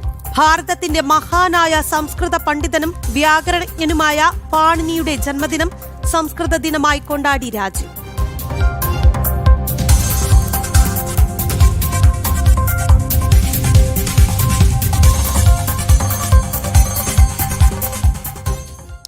ഇനി നമുക്ക് പത്തനംതിട്ടയിലേക്കാണ് പോകേണ്ടത്. സംസ്ഥാന സർക്കാർ പമ്പയിൽ നടത്താൻ പോകുന്ന ആഗോള അയ്യപ്പ സംഗമത്തിന് പിന്നിലെ ലക്ഷ്യം സാമ്പത്തിക തട്ടിപ്പ് എന്ന വിമർശനം ശക്തം. തെരഞ്ഞെടുപ്പ് മുന്നിൽ കണ്ടുള്ള സർക്കാർ നീക്കമാണ് എന്നും ആക്ഷേപം ഉണ്ട്. പണസമാഹരണത്തിനായി അയ്യപ്പ ഭക്തരെ കബളിപ്പിക്കാനാണ് സർക്കാർ ശ്രമിക്കുന്നത് എന്ന് ഹിന്ദു ഐക്യവേദി ചൂണ്ടിക്കാട്ടി. ആദ്യം ആ പ്രതികരണം കാണാം. ഇതിൻ്റെ പിന്നിലെ ലക്ഷ്യം വിദേശത്തുള്ള ഇന്ത്യക്കാരിൽ നിന്നും പണം സമാഹരിക്കുക എന്നുള്ളതാണ്. ഇതൊരു സാമ്പത്തിക ലക്ഷ്യം വെച്ചുകൊണ്ട് നടത്തുന്ന പരിപാടിയാണ്. അല്ല ഭക്തജനങ്ങളെ തൃപ്തിപ്പെടുത്താനോ അല്ലെങ്കിൽ ശബരിമലയുടെ വികസനം സാധ്യമാക്കാനോ മറ്റു തരത്തിലോ അല്ല. അപ്പോൾ ദേവസ്വം ബോർഡിനെ നോക്കുകുത്തിയാക്കിക്കൊണ്ട് സർക്കാർ മുന്നിട്ടിറങ്ങി ഈ പണസമാഹരണമാണ് ഒരു ലക്ഷ്യം. മറ്റൊന്ന്, ഞങ്ങളും ഈ വിശ്വാസത്തിൻ്റെ സംരക്ഷകരാണ്, തെരഞ്ഞെടുപ്പൊക്കെ വരികയല്ലേ, ആ വിശ്വാസത്തിൻ്റെ സംരക്ഷകരാണെന്ന് വരുത്തി തീർക്കാൻ വേണ്ടിയുള്ള ഒരു ശ്രമമാണ് ഈ ആഗോള സമ്മേളനം, അയ്യപ്പ ഭക്ത സമ്മേളനം. ഈ പത്തനംതിട്ടയിൽ തന്നെ ഞങ്ങൾ എത്രയോ അയ്യപ്പ ഭക്ത സമ്മേളനങ്ങൾ നടത്തിയിട്ടുണ്ട്. ആ അയ്യപ്പ ഭക്ത സമ്മേളനങ്ങൾ നടത്തുമ്പോൾ അത് ശബരിമലയിലെ തന്ത്രി മുഖ്യൻ, മേൽശാന്തി, പന്തളം കൊട്ടാരത്തിൽ നിന്നുള്ള രാജപ്രതിനിധികൾ, അതേപോലെ തന്നെ അമ്പലപ്പുഴ ആലങ്ങാട് സംഘത്തിൻ്റെ ഗുരുസ്വാമിമാർ, തലപ്പാർമല വില്ലൻ ഊരാളി, പള്ളിവേട്ട കുറുപ്പ് എന്ന് തുടങ്ങി ശബരിമലയുമായി ആചാരപരമായി ബന്ധപ്പെട്ട് നിൽക്കുന്നവരെ ഉൾപ്പെടുത്തിക്കൊണ്ട് ഗുരുസ്വാമിമാരെയും അയ്യപ്പ ഭക്തരെയും ഉൾപ്പെടുത്തിക്കൊണ്ടാണ് ഞങ്ങൾ അയ്യപ്പ ഭക്ത സമ്മേളനം നടത്തിയിട്ടുള്ളത്. അത് അയ്യപ്പന്മാരുടെ സുഗമമായ തീർത്ഥാടനം ഒരുക്കുന്നതിന് വേണ്ടിയിട്ടുള്ള ശ്രമങ്ങളാണ് അതിൻ്റെ പിന്നിലുള്ളത്. പക്ഷേ അന്നൊന്നും ഇതിനോട് സഹകരിക്കാത്ത സർക്കാരും ദേവസ്വം ബോർഡുമാണ് ഇപ്പോൾ ഇതാ ഒരു പുതിയ പദ്ധതിയുമായിട്ട് വന്നിരിക്കുന്നത്. ദേവസ്വം ബോർഡും അല്ല പറഞ്ഞിരിക്കുന്നത്, മന്ത്രിയാണ് പറഞ്ഞിരിക്കുന്നത്. ഈ മന്ത്രിക്ക് എന്താണ് ഈ അയ്യപ്പ ഭക്ത സമ്മേളനം നടത്താൻ ഉള്ള അവകാശം? അദ്ദേഹം മതേതരനല്ലേ? വിവരങ്ങളുമായി മിഥുൻ മുരളി ഉണ്ട്. മിഥുൻ, തെരഞ്ഞെടുപ്പാണ് വരുന്നത്, അതുകൊണ്ട് തന്നെ ആയിരിക്കണം, അല്ലെങ്കിൽ നമ്മുടെ ഹൈന്ദവ ആചാരം ലംഘിക്കപ്പെട്ടതും വിശ്വാസി സമൂഹത്തിന്റെ മതവികാരം വ്രണപ്പെട്ടതുമൊക്കെ നമ്മൾ കണ്ടതാണ്. അതിന് മുന്നിട്ടിറങ്ങിയ സർക്കാരാണ്. ആ സർക്കാർ പമ്പയിൽ ആഗോള അയ്യപ്പ സംഗമത്തിന് ഒരുങ്ങുന്നു എന്നൊക്കെ പറയുമ്പോൾ അതിന് പിന്നിൽ എന്തൊക്കെയോ ഉണ്ട്.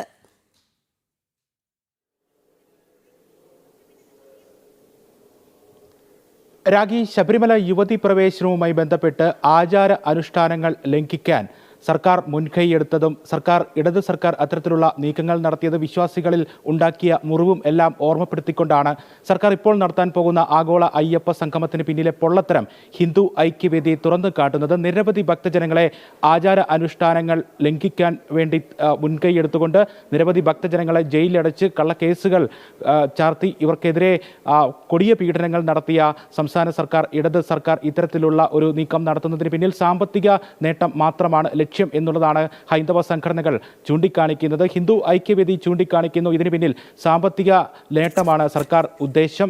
വിദേശത്തു നിന്നും പണം സമാഹരിക്കാനുള്ള സർക്കാരിൻ്റെ ഗൂഢ ലക്ഷ്യമാണ് ഇതിന് പിന്നിലുള്ള മറ്റൊരു നീക്കം. തെരഞ്ഞെടുപ്പ് മുന്നിൽ കണ്ടുകൊണ്ട് ഹൈന്ദവ വോട്ടുകളിൽ കണ്ണുവെച്ചുകൊണ്ടുള്ള ഒരു ഗിമ്മിക്കാണ് ഈ നടത്തുന്നത് എന്നുള്ളതുമാണ് ഹിന്ദു ഐക്യവേദി സംസ്ഥാന ഉപാധ്യക്ഷൻ അഡ്വക്കേറ്റ് കെ ഹരിദാസ് വ്യക്തമാക്കുന്നത്. മലേഷ്യ, ശ്രീലങ്ക, US, UK തുടങ്ങി വിവിധ രാജ്യങ്ങളിലായി നിരവധി ഭക്തജനങ്ങളാണ്, ആയിരക്കണക്കിന് ഭക്തജനങ്ങളാണ് ഓരോ തീർത്ഥാടന കാലത്തും സന്നിധാനത്തേക്ക് എത്തുന്നത്. ഇങ്ങനെ എത്തുന്ന വിദേശത്തു നിന്നുള്ള ഭക്തജനങ്ങളെ കബളിപ്പിച്ചുകൊണ്ട് ഒരു മാസ്റ്റർ പ്ലാൻ എന്ന രീതിയിൽ ചില തയ്യാറെടുപ്പുകൾ നടത്തിക്കൊണ്ട് പണം സമാഹരിക്കുന്നതിനുള്ള ഫണ്ട് വിദേശത്തു നിന്നും കൂടുതലായി കണ്ടെത്തുന്നതിനുള്ള ഒരു ശ്രമമാണ് ഇപ്പോൾ ഈ ആഗോള അയ്യപ്പ സംഗമം എന്ന പേരിൽ പമ്പയിൽ നടത്താൻ ഉദ്ദേശിക്കുന്ന പരിപാടിക്ക് പിന്നിൽ എന്നുള്ളതാണ് ഹിന്ദു ഐക്യവേദിയും മറ്റ് പ്രധാനപ്പെട്ട ഹൈന്ദവ സംഘടനകളെല്ലാം ചൂണ്ടിക്കാണിക്കുന്ന വിമർശനം. ഈ നേരത്തെയും ഹൈന്ദവ സംഘടനകൾ, അയ്യപ്പ സംഘടനകൾ സംസ്ഥാനത്ത് പലയിടങ്ങളിൽ അയ്യപ്പ ഭക്ത സംഗമങ്ങൾ നടത്തിയിട്ടുണ്ട്. അന്നൊന്നും സർക്കാരിൻ്റെ യാതൊരു പിന്തുണയും ലഭിച്ചിട്ടില്ല എന്നു മാത്രമല്ല, ആചാരാനുഷ്ഠാനങ്ങൾ തകർത്തെറിയാൻ മുന്നിട്ടിറങ്ങുകയാണ് സർക്കാർ ആ സമയത്തെല്ലാം ചെയ്തിട്ടുള്ളത്. വിവിധ കർമ്മ പദ്ധതികൾ ഹൈന്ദവ സംഘടനകളുടെ നേതൃത്വത്തിൽ ഭക്തജനങ്ങൾക്ക് വേണ്ടി സംസ്ഥാനത്തെമ്പാടും നടപ്പിലാക്കുന്നുണ്ട്. അയ്യപ്പ സംഗമങ്ങൾ വിളിച്ചു ചേർത്തിട്ടുണ്ട്. അന്നൊന്നും യാതൊരു രീതിയിലും ഇടപെടാത്ത, യാതൊരു പിന്തുണയും അയ്യപ്പ ഭക്ത സംഘടനകൾക്ക് നൽകാത്ത സർക്കാരാണ് ഇപ്പോൾ ഇത്തരത്തിലുള്ള ഗൂഢനീക്കവുമായി മുന്നിട്ടിറങ്ങിയിരിക്കുന്നതെന്ന് ഹിന്ദു ഐക്യവേദി വ്യക്തമാക്കുന്നു. ശബരിമലയിൽ തന്നെ വിവിധ അയ്യപ്പ സംഘടനകൾ ഭക്തജനങ്ങൾക്ക് ആവശ്യമായിട്ടുള്ള സന്നദ്ധ പ്രവർത്തനങ്ങൾ വർഷങ്ങളോളം നടത്തിപ്പോന്നു. അങ്ങനെ ശബരിമലയിൽ ഉണ്ടായിരുന്ന അയ്യപ്പ സംഘടനകളെ പുറത്താക്കുന്നതിന് വേണ്ടി, നേരിട്ട് ശബരിമലയുടെ നിയന്ത്രണങ്ങൾ ഏറ്റെടുക്കുന്നതിന് വേണ്ടി, അത് ദേവസ്വം ബോർഡ് വഴിയല്ല, ദേവസ്വം ബോർഡിനെ നോക്കുകുത്തിയാക്കിക്കൊണ്ട് സർക്കാർ നേരിട്ട് ക്ഷേത്ര കാര്യങ്ങളിൽ ഇടപെടുന്നതിനുള്ള നീക്കങ്ങൾ, ശ്രമങ്ങൾ കാലങ്ങളായി നടന്നുകൊണ്ടിരിക്കുകയാണ്. അതിൻ്റെ ഭാഗം തന്നെയാണ് ഇപ്പോൾ നടത്താൻ പോകുന്ന സെപ്റ്റംബർ 3-ാം വാരം നടത്താൻ പോകുന്ന പമ്പയിൽ നടത്തുന്ന ആഗോള അയ്യപ്പ സംഗമം എന്നുള്ളതാണ് പ്രധാനപ്പെട്ട വിമർശനമായി ഉയർന്നു വരുന്നത്. ക്ഷേത്രവുമായി ബന്ധപ്പെട്ടുള്ള കാര്യങ്ങൾ നടത്താൻ മതേതരനായ മന്ത്രിക്ക്, ദേവസ്വം മന്ത്രിക്ക് എന്ത് അധികാരമാണ് ഉള്ളത് എന്നുള്ളതും പ്രധാനപ്പെട്ട ചോദ്യമായി ഉയർന്നു വരുന്നു. വിശ്വാസവുമായി ബന്ധപ്പെട്ട കാര്യമാണ്. അതിൽ മന്ത്രി എങ്ങനെയാണ് നേരിട്ട് ഇടപെട്ട് ഈ ഭക്തജനങ്ങളുടെ സംഗമം, സമ്മേളനം വിളിച്ചു കൂട്ടുന്നത് എന്നുള്ളതാണ് പ്രധാന ചോദ്യമായി, വിമർശനമായി ഉയർന്നു വരികയും ചെയ്യുന്നത്. ഹൈന്ദവ സംഘടനകളുമായി ഇത്തരത്തിൽ ഒരു വിശ്വാസവുമായി ബന്ധപ്പെട്ട, ക്ഷേത്രവുമായി ബന്ധപ്പെട്ട കാര്യങ്ങളിൽ എന്തെങ്കിലും പ്രവർത്തനങ്ങൾ നടത്തുമ്പോൾ ആലോചനകൾ നടത്തേണ്ടതാണ്. പക്ഷേ ഹൈന്ദവ സംഘടനകളൊന്നുമായിട്ട് യാതൊരു കൂടിയാലോചനകളും നടത്താതെയാണ് ഇത്തരത്തിലുള്ള ഒരു പരിപാടിയുമായി സർക്കാർ മുന്നിട്ടിറങ്ങുന്നത് എന്നുള്ളത് പ്രധാനപ്പെട്ട വിമർശനമാണ്. കൂടിയാലോചനകൾ നടത്തിയിട്ടില്ല. തെരഞ്ഞെടുപ്പ് മുന്നിൽ കണ്ടുകൊണ്ട് ഹൈന്ദവ വോട്ടുകളിൽ കണ്ണുവെച്ചുകൊണ്ടുള്ള സർക്കാരിൻ്റെ തന്ത്രമാണ് ഈ നടക്കാൻ പോകുന്നത്. ഒപ്പം തന്നെ സാമ്പത്തിക നേട്ടം, അത് പ്രത്യേകിച്ച് വിദേശ രാജ്യങ്ങളിൽ നിന്നുള്ള അയ്യപ്പ ഭക്തന്മാരെ കബളിപ്പിച്ചുകൊണ്ട് ഈ പ്രധാനപ്പെട്ട ചില മാസ്റ്റർ പ്ലാനുകൾ നടപ്പാക്കാനുണ്ട് എന്നുള്ള രൂപരേഖ ഒക്കെ രീതിയിൽ അവതരിപ്പിച്ചുകൊണ്ട് ഫണ്ട് തട്ടുന്നതിന് വേണ്ടിയുള്ള, സാമ്പത്തിക തട്ടിപ്പ് നടത്തുന്നതിന് വേണ്ടിയുള്ള ഒരു ശ്രമമാണ് ഈ പമ്പയിൽ നടത്താൻ പോകുന്ന ആഗോള അയ്യപ്പ സംഗമം എന്നുള്ളത് പ്രധാനപ്പെട്ട വിമർശനമായി ഉയർന്നു വരുന്നു. ശബരിമലയിൽ അയ്യപ്പ ഭക്തർക്ക് ആവശ്യമായിട്ടുള്ള അടിസ്ഥാന സൗകര്യങ്ങൾ പോലും നടപ്പാക്കാതെ ഓരോ തീർത്ഥാടന കാലം എത്തുമ്പോഴും അയ്യപ്പ ഭക്തർ വലയുന്ന, അടിസ്ഥാന സൗകര്യ അപര്യാപ്തതയിൽ വലയുന്ന കാഴ്ചയൊക്കെയാണ് സന്നിധാനത്ത് നിന്ന് പലപ്പോഴും കാണുന്നത്. അത് ആവർത്തിച്ച് കാണുന്ന കാര്യവുമാണ്. പക്ഷേ അത്തരത്തിലുള്ള സംവിധാനങ്ങൾ, കുളിമുറി, ശുചിമുറി അടക്കമുള്ള അടിസ്ഥാന സൗകര്യങ്ങൾ ഭക്തർക്ക് എന്തായാലും അടിസ്ഥാന സൗകര്യ വികസനമാണ് ആദ്യം വേണ്ടത്. അതിന് പകരം ഇപ്പോൾ ജനങ്ങളുടെ കണ്ണിൽ പൊടിയിടുക, അല്ലെങ്കിൽ ഹൈന്ദവ വിശ്വാസി സമൂഹത്തിന്റെ കണ്ണിൽ പൊടിയിടുക, തെരഞ്ഞെടുപ്പാണ് മുന്നിലുള്ളത്. അതുകൊണ്ട് തന്നെ അതിനുവേണ്ടി പല നമ്പറുകളുമായി സർക്കാർ മുന്നിലേക്ക് വരുന്നുണ്ട്. അത് വെച്ചുപുറപ്പിക്കാൻ സാധിക്കില്ല എന്നാണ് ഹിന്ദു ഐക്യവേദിയും ചൂണ്ടിക്കാട്ടുന്നത് എന്നുള്ളതാണ്. മിഥുൻ മുരളിയാണ് വാർത്തയുടെ വിശദാംശങ്ങൾ നൽകിയത്. ഇനിയൊരു ഇടവേള. ഇനി നമുക്ക് കോഴിക്കോടേക്ക് പോകാം. കോഴിക്കോട് CPM നിയന്ത്രണത്തിലുള്ള സഹകരണ സംഘത്തിൽ നടന്ന കോടികളുടെ തട്ടിപ്പ് ഒതുക്കി തീർക്കാൻ തിരക്കിട്ട നീക്കം. പണം നഷ്ടപ്പെട്ടവർ നൽകിയ പരാതി പിൻവലിപ്പിക്കാനുള്ള നീക്കമാണ് നടക്കുന്നത്. കുറ്റക്കാരായ പാർട്ടി പ്രവർത്തകരെ സംരക്ഷിക്കാൻ ജില്ലാ നേതൃത്വം അടക്കം ഇടപെടുന്നതായും വിമർശനം ഉയരുന്നുണ്ട്. വിവരങ്ങളുമായി അനഘ ഹർഷനാണ് നമുക്കിപ്പം ചേരുന്നത്.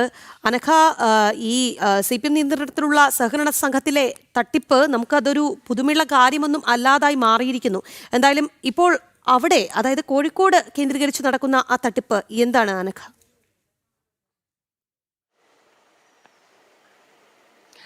രാഖി, നെല്ലിക്കോട് വനിതാ സർവീസ് സഹകരണ സംഘത്തിലാണ് വലിയ രീതിയിലുള്ള കോടികളുടെ തട്ടിപ്പ് നടന്നിരിക്കുന്നത്. CPMന്റെ നേതൃത്വത്തിലുള്ള, CPMന്റെ മേൽനോട്ടത്തിലുള്ള സർവീസ് സംഘം കൂടിയാണ് ഈ നെല്ലിക്കോട് വനിതാ സർവീസ് സഹകരണ സംഘം. ഈ സംഘത്തിൽ 2 കോടി രൂപയുടെ തട്ടിപ്പ് നടന്നിട്ടുണ്ട് എന്ന വാർത്തയാണ് ഏറ്റവും ഒടുവിൽ പുറത്തു വരുന്നത്. ഈ തട്ടിപ്പിനിരയായ 2 സ്ത്രീകളാണ് ഈ തട്ടിപ്പിന്റെ വാർത്ത ആദ്യം പുറത്തേക്ക് കൊണ്ടുവന്നത്. ഇവർ തന്നെ കോഴിക്കോട് മെഡിക്കൽ കോളേജ് പോലീസിൽ ഈ സംഭവവുമായി ബന്ധപ്പെട്ട് ഒരു പരാതി നൽകിയിരുന്നു. ഈ പരാതി നൽകി ദിവസങ്ങൾ കഴിഞ്ഞിട്ട് പോലും ഈ പരാതിക്ക് മേൽ ഒരു നടപടിയും എടുക്കാൻ മെഡിക്കൽ കോളേജ് പോലീസ് തയ്യാറായിട്ടില്ല. ഈ പരാതിക്ക് മേൽ അടയിരിക്കുന്ന നിലപാടാണ് മെഡിക്കൽ കോളേജ് പോലീസിന്റെ ഭാഗത്ത് നിന്ന് ഉണ്ടായിരിക്കുന്നത്. ഈ പരാതി അനങ്ങാതിരിക്കാനുള്ള കാരണം CPMന്റെ നേതൃത്വത്തിൽ വലിയ രീതിയിലുള്ള ഇടപെടൽ, ഈ പ്രശ്നം, ഈ സംഭവം ഒതുക്കി തീർക്കാനുള്ള ഒരു ഇടപെടൽ നടക്കുന്നുണ്ട് എന്ന വാർത്തയാണ് പുറത്തു വരുന്നത്. മാത്രമല്ല, ഈ തട്ടിപ്പ് എന്ന് പറയുന്നത് വലിയ രീതിയിലുള്ള തട്ടിപ്പാണ് നടന്നിരിക്കുന്നത്. ഈ വനിതാ സർവീസ് സഹകരണ സംഘത്തിൽ ആളുകൾ സ്വർണം പണയം വെച്ചിട്ടുണ്ട്. ഈ പണയം വെച്ച സ്വർണം അവിടെ നിന്ന് എടുത്ത് മാറ്റി മറ്റ് സ്ഥലങ്ങളിലേക്ക് കൊണ്ടുപോവുക, അതുപോലെ തന്നെ വ്യാജ ബോണ്ട് നൽകുക തുടങ്ങിയ വലിയ സർവീസ് സഹകരണ മേഖലയിൽ മുമ്പുണ്ടായിട്ടുള്ള CPMന്റെ നേതൃത്വത്തിലുള്ള പല സർവീസ് സഹകരണ മേഖലകളിലും ഉണ്ടായിട്ടുള്ള അതേ തട്ടിപ്പ് തന്നെ ഇവിടെ ആവർത്തിക്കുകയാണ്. മറ്റൊന്ന്, ഈ തട്ടിപ്പ് ഒതുക്കി തീർക്കാൻ, അതായത് തദ്ദേശ തെരഞ്ഞെടുപ്പൊക്കെ അടുക്കുന്ന ഒരു സാഹചര്യമാണ്. അതുകൊണ്ട് തന്നെ ഇത് ഒതുക്കി തീർക്കാനുള്ള ഒരു ഗൂഢശ്രമം CPMന്റെ പ്രാദേശിക തലത്തിൽ തന്നെ വലിയ നീക്കം നടക്കുന്നുണ്ട്. അതുകൊണ്ടാണ് പോലീസിന് കൃത്യമായൊരു ഇടപെടൽ ഈ സംഭവവുമായി ബന്ധപ്പെട്ട് നടത്താൻ കഴിയാതിരിക്കുന്നത് എന്ന വലിയ ഗുരുതരമായൊരു ആരോപണം ഉയരുന്നുണ്ട്. ഈ തട്ടിപ്പുമായി ബന്ധപ്പെട്ട് CPMന്റെ ഭാഗത്തു നിന്നുണ്ടാകുന്ന നിലപാട് എന്ന് പറയുന്നത് ഈ ഓഫീസിലെ ഓഡിറ്റർ ക്ലർക്കായിരുന്ന അനുരാജാണ്. ഈ അനുരാജാണ് തട്ടിപ്പ് നടത്തിയത് എന്ന് വരുത്തി തീർക്കാനുള്ള നീക്കമാണ് നടക്കുന്നത്. ഈ അനുരാജ് ജൂൺ 30 ആത്മഹത്യ ചെയ്ത നിലയിൽ കണ്ടെത്തിയിരുന്നു. അതുകൊണ്ട് ഈ ജീവനക്കാരിലേക്ക് മുഴുവൻ തട്ടിപ്പും ഇയാളാണ് നടത്തിയതെന്ന് വരുത്തി തീർക്കാനുള്ള നീക്കമാണ് CPMന്റെ ഭാഗത്തു നിന്നുണ്ടായിരുന്നത്. കൃത്യമായി തന്നെ ഈ തട്ടിപ്പിനിരയായ സ്ത്രീകൾ എടുത്തു പറയുന്നുണ്ട്. CPMന്റെ നേതൃത്വത്തിന്, CPM നേതൃത്വമാണ് ഈ തട്ടിപ്പിന് പിന്നിലെന്ന് പറയുന്നുണ്ട്. ഓഡിറ്റിംഗിൽ ഈ തട്ടിപ്പ് നടന്നിട്ടുണ്ട്, ക്രമക്കേട് നടന്നിട്ടുണ്ട് എന്ന് കൃത്യമായി പുറത്തു വരികയും ചെയ്തിട്ടുണ്ട്. പക്ഷെ അപ്പോഴും പോലീസ് എന്താണ് ഈ പരാതിക്ക് മേൽ അടയിരിക്കുന്നത് എന്ന ചോദ്യത്തിനുള്ള ഉത്തരമാണ് CPMന്റെ ഭാഗത്ത് നിന്ന്, അതായത് ഉന്നത തലങ്ങളിൽ നിന്ന് പോലും ഈ സംഭവം ഒതുക്കി തീർക്കണം, അല്ലെങ്കിൽ ഇനി ആരും പരാതിയുമായി വരരുത്. അതായത് ഈ പരാതിയുമായി നിരവധി ആളുകൾക്ക് പരാതിയുണ്ട്. ഇവരൊക്കെ വീട്ടിൽ ചെന്ന് സംസാരിച്ച് ഇത് ഏതെങ്കിലും തരത്തിൽ പുറത്തേക്ക് മാധ്യമങ്ങൾക്ക് മുന്നിലേക്ക് കൊണ്ടുവരരുത് എന്ന് വീടാന്തരം കയറി പറയുന്നൊരു സാഹചര്യം പോലും ഉണ്ട് എന്നാണ് നമ്മൾ മനസ്സിലാക്കുന്നത്. ഈ തട്ടിപ്പ്, നിരവധി പേർ ഈ തട്ടിപ്പിന് ഇരയായിട്ടുണ്ട്. ഈ കേരളത്തിലെ സർവീസ് സഹകരണ മേഖലയിലെ മുഴുവൻ തകർക്കുന്ന നിലപാട് CPMന്റെ, അല്ലെങ്കിൽ ആ നടപടി CPMന്റെ ഭാഗത്ത് നിന്ന് മുൻപും ഉണ്ടായിട്ടുണ്ട്, കരുവന്നൂർ ഉണ്ടായിട്ടുണ്ട്.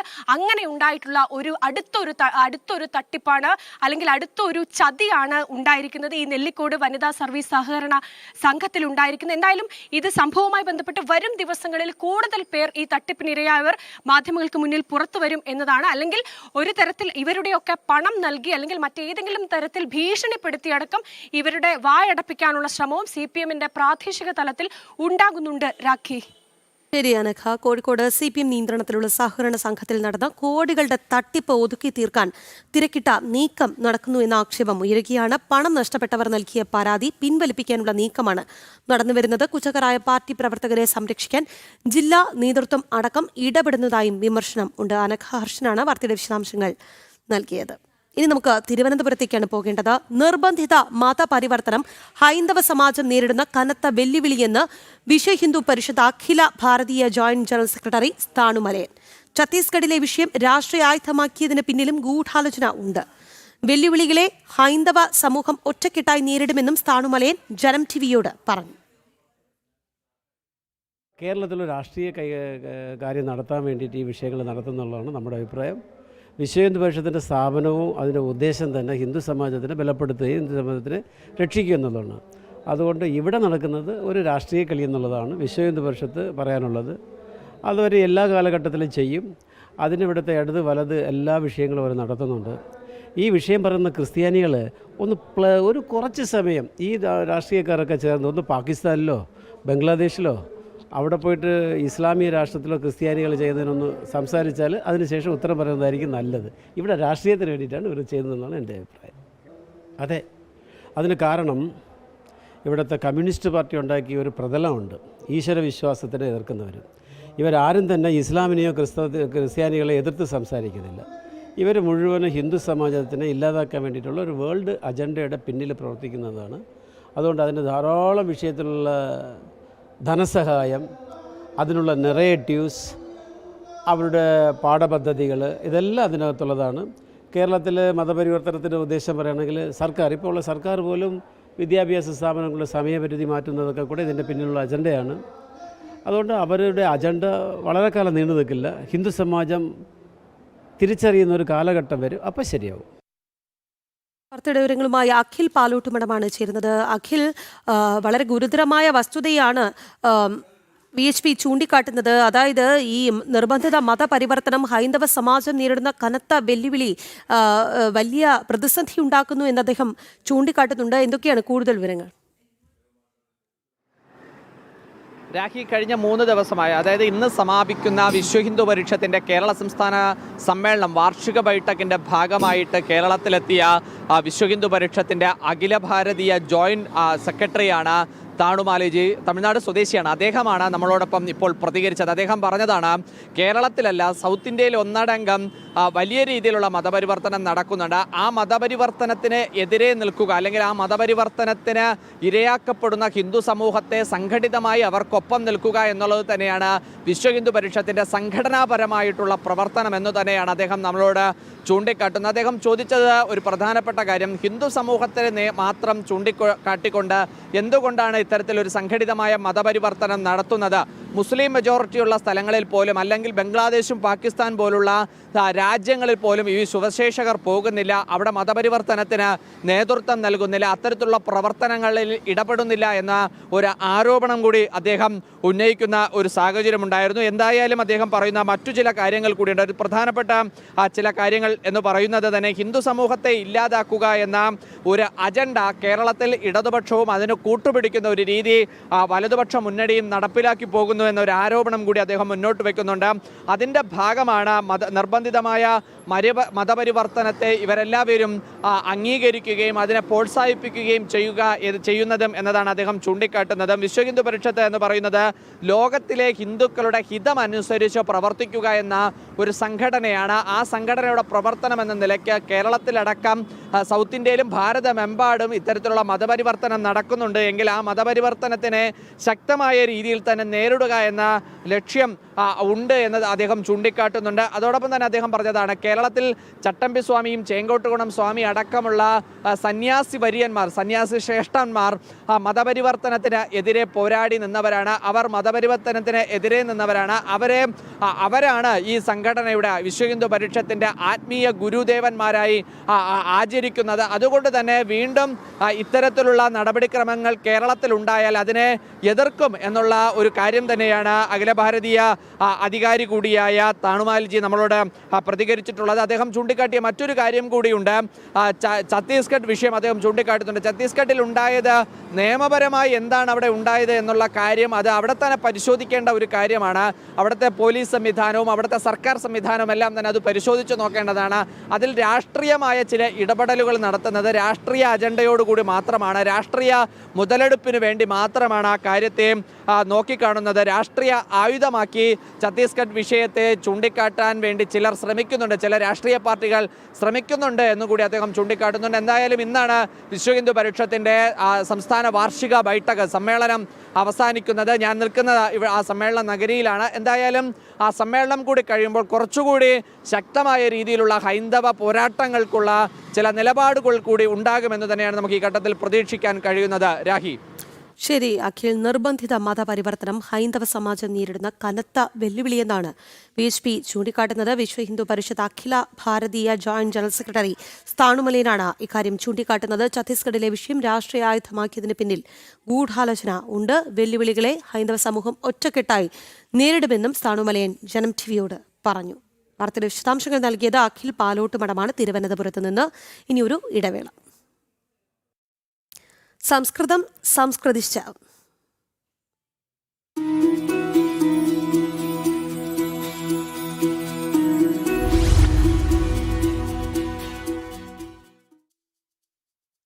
ഇന്ന് ലോക സംസ്കൃത ദിനം. ഇന്ത്യയുടെ മഹാനായ സംസ്കൃത പണ്ഡിതനും വ്യാകരണജ്ഞനുമായ പാണിനിയുടെ ജന്മദിനം കൂടിയാണ് ഇന്ന്.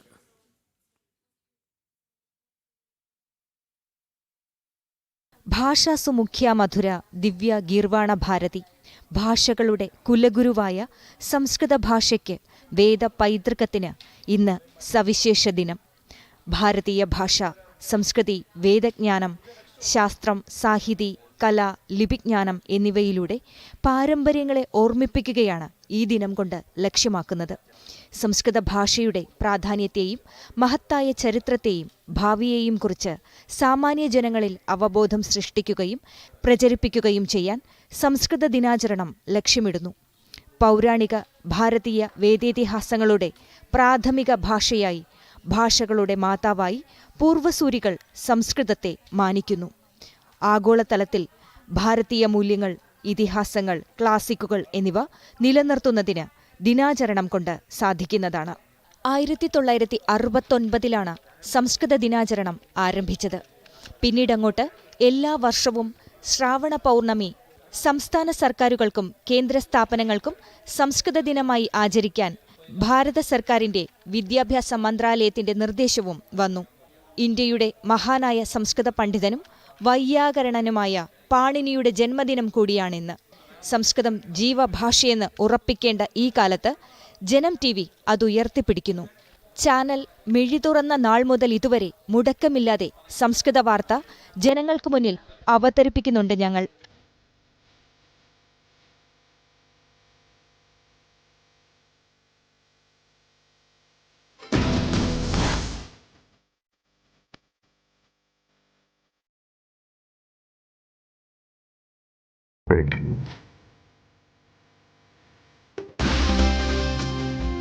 नमस्ते. सम्प्रति जनं संस्कृतवार्ताः श्रूयन्तां प्रवाचकः मोहनदास. സംസ്കൃതിയെ ബോധിപ്പിക്കാൻ, സരള സംസ്കൃതത്തെ പരിപോഷിപ്പിക്കാൻ, ഭാരതീയതയുടെയും സാഹിത്യത്തിന്റെയും ദാർശനിക ചിന്തകളുടെയും ചരിത്രത്തിന്റെയും സമഗ്രതയുടെ പര്യായമാണ് വാസ്തവത്തിൽ സംസ്കൃതം. അതിലൂടെ ഈ ദിനവും. അതഃ ജനം ദൃശ്യമാധ്യമസ്യ പ്രേക്ഷകേഭ്യഃ സംസ്കൃതപ്രേമിഭ്യഃ ദിനമിദം സമർപ്യത്തെ. സർവേഭ്യോ സംസ്കൃത ദിനാശംസാഃ. വാർത്താദളം, ജനം. സംസ്ഥാനത്ത് സുബ്രതോ കപ്പ് ഫുട്ബോൾ സംഘാടനത്തിൽ അടിമുടി അപാകതയെന്ന് ABVP. അവധി ദിനങ്ങൾ മാത്രം ശേഷിക്കെ മത്സരത്തിനായി പ്രധാന അധ്യാപകന്റെ ഒപ്പ് നിർബന്ധമാക്കിയത് അപ്രായോഗികമെന്ന് ABVP ചൂണ്ടിക്കാട്ടി. 14 ടീമുകൾക്ക് മാത്രം TA, DA അനുവദിക്കാനുള്ള തീരുമാനവും അനീതിയാണ് എന്നും ABVP വിമർശിച്ചു. കായികാധ്യാപകരുടെ സമരം കാരണം പ്രതിസന്ധിയിലായ സുബ്രതോ കപ്പ് ഫുട്ബോൾ മത്സരങ്ങൾ ശക്തമായ പ്രതിഷേധത്തെ തുടർന്നാണ് സംഘടിപ്പിക്കാൻ സർക്കാർ തീരുമാനമായത്. പക്ഷേ പുതിയ പരിഷ്കാരങ്ങളും സംഘാടനവും അടിമുടി അപാകത നിറഞ്ഞതാണെന്ന് ABVP വിമർശിക്കുന്നു. മത്സരിക്കുന്ന ടീമുകൾക്ക് പ്രധാന അധ്യാപകന്റെ ഒപ്പ് സഹിതമുള്ള രേഖകൾ വേണമെന്ന് ഉത്തരവിറക്കിയത് 2ാം ശനിയാഴ്ച. അവധി ദിനങ്ങൾ മാത്രം ശേഷിക്കെയുള്ള തീരുമാനം ടീമുകളുടെ എണ്ണം പരമാവധി കുറയ്ക്കാനുള്ള തന്ത്രമെന്നാണ് ആരോപണം. സബ് ജില്ലാ മത്സരങ്ങൾ ഒഴിവാക്കി 14 ജില്ലകളിൽ നിന്നും 16 പൂളുകളിലായി 390 ടീമുകൾ പങ്കെടുക്കുന്ന തരത്തിലാണ് ഇത്തവണ സംഘാടനം. 390 ടീമുകളും നടത്തിപ്പ് അക്കോമഡേഷൻ ഫീസുകൾക്ക് പുറമെ 2000 രൂപ രജിസ്ട്രേഷൻ ഫീസ് അടച്ചു വേണം പങ്കെടുക്കാൻ. പക്ഷേ മുൻവർഷങ്ങളിലെ പോലെ സംസ്ഥാന തലത്തിൽ മത്സരിക്കുന്ന 14 ടീമുകൾക്ക് മാത്രമേ TA, DA ആനുകൂല്യമുള്ളൂ. തിരുവനന്തപുരം മുതൽ കാസർഗോഡ് വരെയുള്ള ജില്ലകളിലെ മുഴുവൻ ടീമുകളും സ്വന്തം ചെലവിൽ പാലക്കാടെത്തി മത്സരിക്കാൻ നിർബന്ധിതരാകുന്നു. ഇത് നീതീകരിക്കാനാവില്ലെന്ന് ABVP വ്യക്തമാക്കി. മുൻപ് 14 ടീമുകൾ, എല്ലാ ജില്ലയിൽ നിന്നും ടീമുകൾ 2000 രൂപ കൊടുത്ത് രജിസ്റ്റർ ചെയ്യുകയും അവർക്ക് TA, DA ഒക്കെ കൊടുക്കുകയും ചെയ്തിരുന്നു. ഇന്ന് ഈ ടൂർണമെന്റിൽ പങ്കെടുക്കുന്ന 390 ടീമുകളും 2000 രൂപ വെച്ച് കൊടുക്കേണ്ട സാഹചര്യമാണ്. അവർക്കൊന്നും TA, DA കൊടുക്കാൻ വേണ്ടിയിട്ട് സർക്കാർ തയ്യാറല്ല എന്ന് മാത്രമല്ല, അവരെല്ലാം ഈ 2 ദിവസം കൊണ്ട് ആ വിദ്യാർത്ഥികൾ തയ്യാറായിക്കൊണ്ട് ഈ ടൂർണമെന്റിൽ പങ്കെടുക്കേണ്ട സാഹചര്യത്തിലാണ്. നമുക്കറിയാം, കായിക വിദ്യാർത്ഥികളെ സംബന്ധിച്ച് ഒരു സർക്കുലർ ഇറങ്ങുകയും 2 ദിവസം കൊണ്ട് തന്നെ പെട്ടെന്ന് തയ്യാറായി ടൂർണമെന്റിൽ പങ്കെടുക്കേണ്ട സാഹചര്യം, അത് തീർത്തും യോജിക്കാൻ പറ്റാത്തതാണ്. അതുകൊണ്ട് ഈ ടൂർണമെന്റുമായി ബന്ധപ്പെട്ട കാര്യങ്ങളിൽ, നടത്തിപ്പുമായി ബന്ധപ്പെട്ട തീയതികളിൽ കൃത്യമായ മാറ്റമുണ്ടാകണമെന്നാവശ്യപ്പെട്ടുകൊണ്ട് ABVP പൊതുവിദ്യാഭ്യാസ മന്ത്രിക്ക് പരാതി നൽകിയിട്ടുണ്ട്. തട്ടിക്കൂട്ടി മത്സരങ്ങൾ നടത്തി പഴി സമരത്തിലിരിക്കുന്ന കായികാധ്യാപകരുടെ തലയിടാനുള്ള നീക്കമാണ് സർക്കാരിന്റേതെന്നാണ് വിമർശനം. അപ്രായോഗികമായ നിർദ്ദേശങ്ങൾ ഒഴിവാക്കണമെന്ന് ABVP ആവശ്യപ്പെട്ടു. ജനം, കോട്ടയം. എന്തായാലും നമ്മുടെ കമന്റ് ബോക്സ് ആക്റ്റീവായി തന്നെ തുടരുകയാണ്. ഇടത് വലത് മുന്നണികൾ ഹിന്ദു സമൂഹത്തിനെതിരാണ് എന്ന് പ്രദീപ് എന്ന പ്രേക്ഷകൻ ചൂണ്ടിക്കാട്ടുന്നുണ്ട്. ഒപ്പം തന്നെ ഹൈന്ദവ സമൂഹം ഒറ്റക്കെട്ടായി ഈ മതപരിവർത്തനത്തെ നേരിടണം എന്ന് പറയുന്നു. ഹിന്ദു ഐക്യവേദിയും ഇക്കാര്യം തന്നെയാണ് ചൂണ്ടിക്കാട്ടുന്നത്. എന്തായാലും കമന്റ് ബോക്സിൽ പല കമന്റ്സും കാണുന്നില്ലേ എന്ന് ചോദിക്കുന്നുണ്ട്. തീർച്ചയായും എല്ലാ കമന്റ്സും കാണുന്നുണ്ട്. എന്തായാലും നമ്മുടെ വാർത്തകളുടെ ഒരു ഒഴുക്ക് കാരണമാണ് കമന്റ് ബോക്സിലേക്ക് കടക്കാത്തത്. എല്ലാ കമന്റ്സും നമ്മൾ വായിക്കുന്നുമുണ്ട്. പുത്തൻപുലരി ആദ്യം 1 മണിക്കൂർ പിന്നിടുമ്പോൾ നമുക്ക് ഈ മണിക്കൂറിലെ തലക്കെട്ടുകൾ ഒന്ന് നോക്കി വരാം.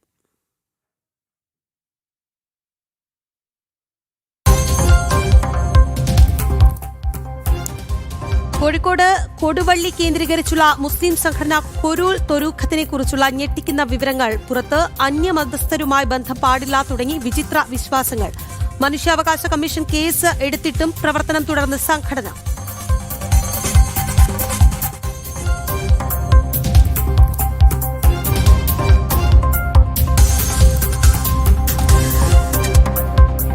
റാപ്പർ വേടനെതിരായ ബലാത്സംഗ കേസിൽ മുഖം രക്ഷിക്കാനുള്ള നീക്കങ്ങളുമായി പോലീസ്. അന്വേഷണ സംഘം വിപുലീകരിച്ച് അന്വേഷണം ഊർജിതമാണ് എന്ന് വരുത്തി തീർക്കാൻ നീക്കം.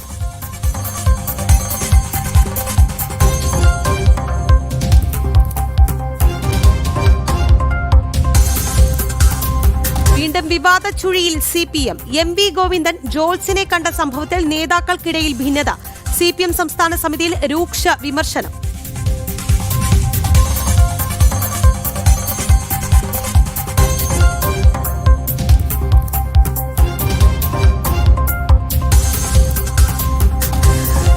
സർക്കാരും ദേവസ്വം ബോർഡും നടത്തുന്ന അഖില ലോക അയ്യപ്പ ഭക്ത സംഗമത്തിനെതിരെ പ്രതിഷേധം ശക്തം. തെരഞ്ഞെടുപ്പ് ലക്ഷ്യം വെച്ചുള്ള രാഷ്ട്രീയ ഗിമ്മിക്കെന്ന് ഹിന്ദു ഐക്യവേദി. പിന്നിൽ രാഷ്ട്രീയ ലക്ഷ്യമെന്നും വിമർശനം.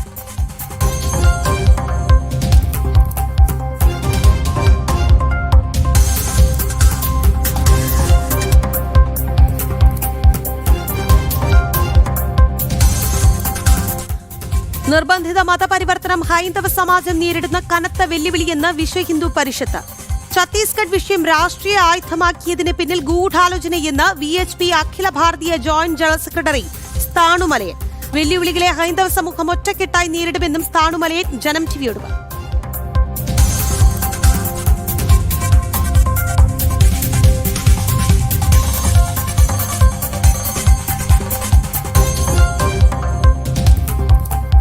ജാതി വിവേചനത്തിൽ കോൺഗ്രസിൽ പൊട്ടിത്തെറി. യൂത്ത് കോൺഗ്രസ് തിരുവനന്തപുരം ജില്ലാ വൈസ് പ്രസിഡന്റ് രാജിവെച്ചു. ഗ്രൂപ്പ് രാഷ്ട്രീയത്തിന്റെയും ജാതി രാഷ്ട്രീയത്തിന്റെയും ഇരയാണ് താനെന്ന് വിഷ്ണു. കോൺഗ്രസ് SDPIയുടെ അടിമത്തത്തിലെന്നും വിമർശനം. ജനം ബ്രേക്കിംഗ്.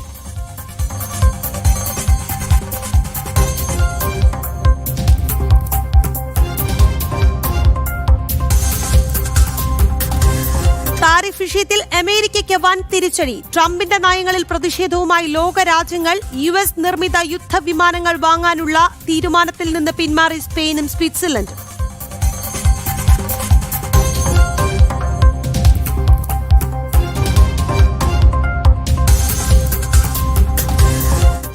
ഇത് ലോക സംസ്കൃത ദിനം. ഭാരതത്തിന്റെ മഹാനായ സംസ്കൃത പണ്ഡിതനും വ്യാകരണജ്ഞനുമായ പാണിനിയുടെ ജന്മദിനം. ദേവഭാഷാ ദിനത്തിൽ വിപുലമായ പരിപാടികൾ.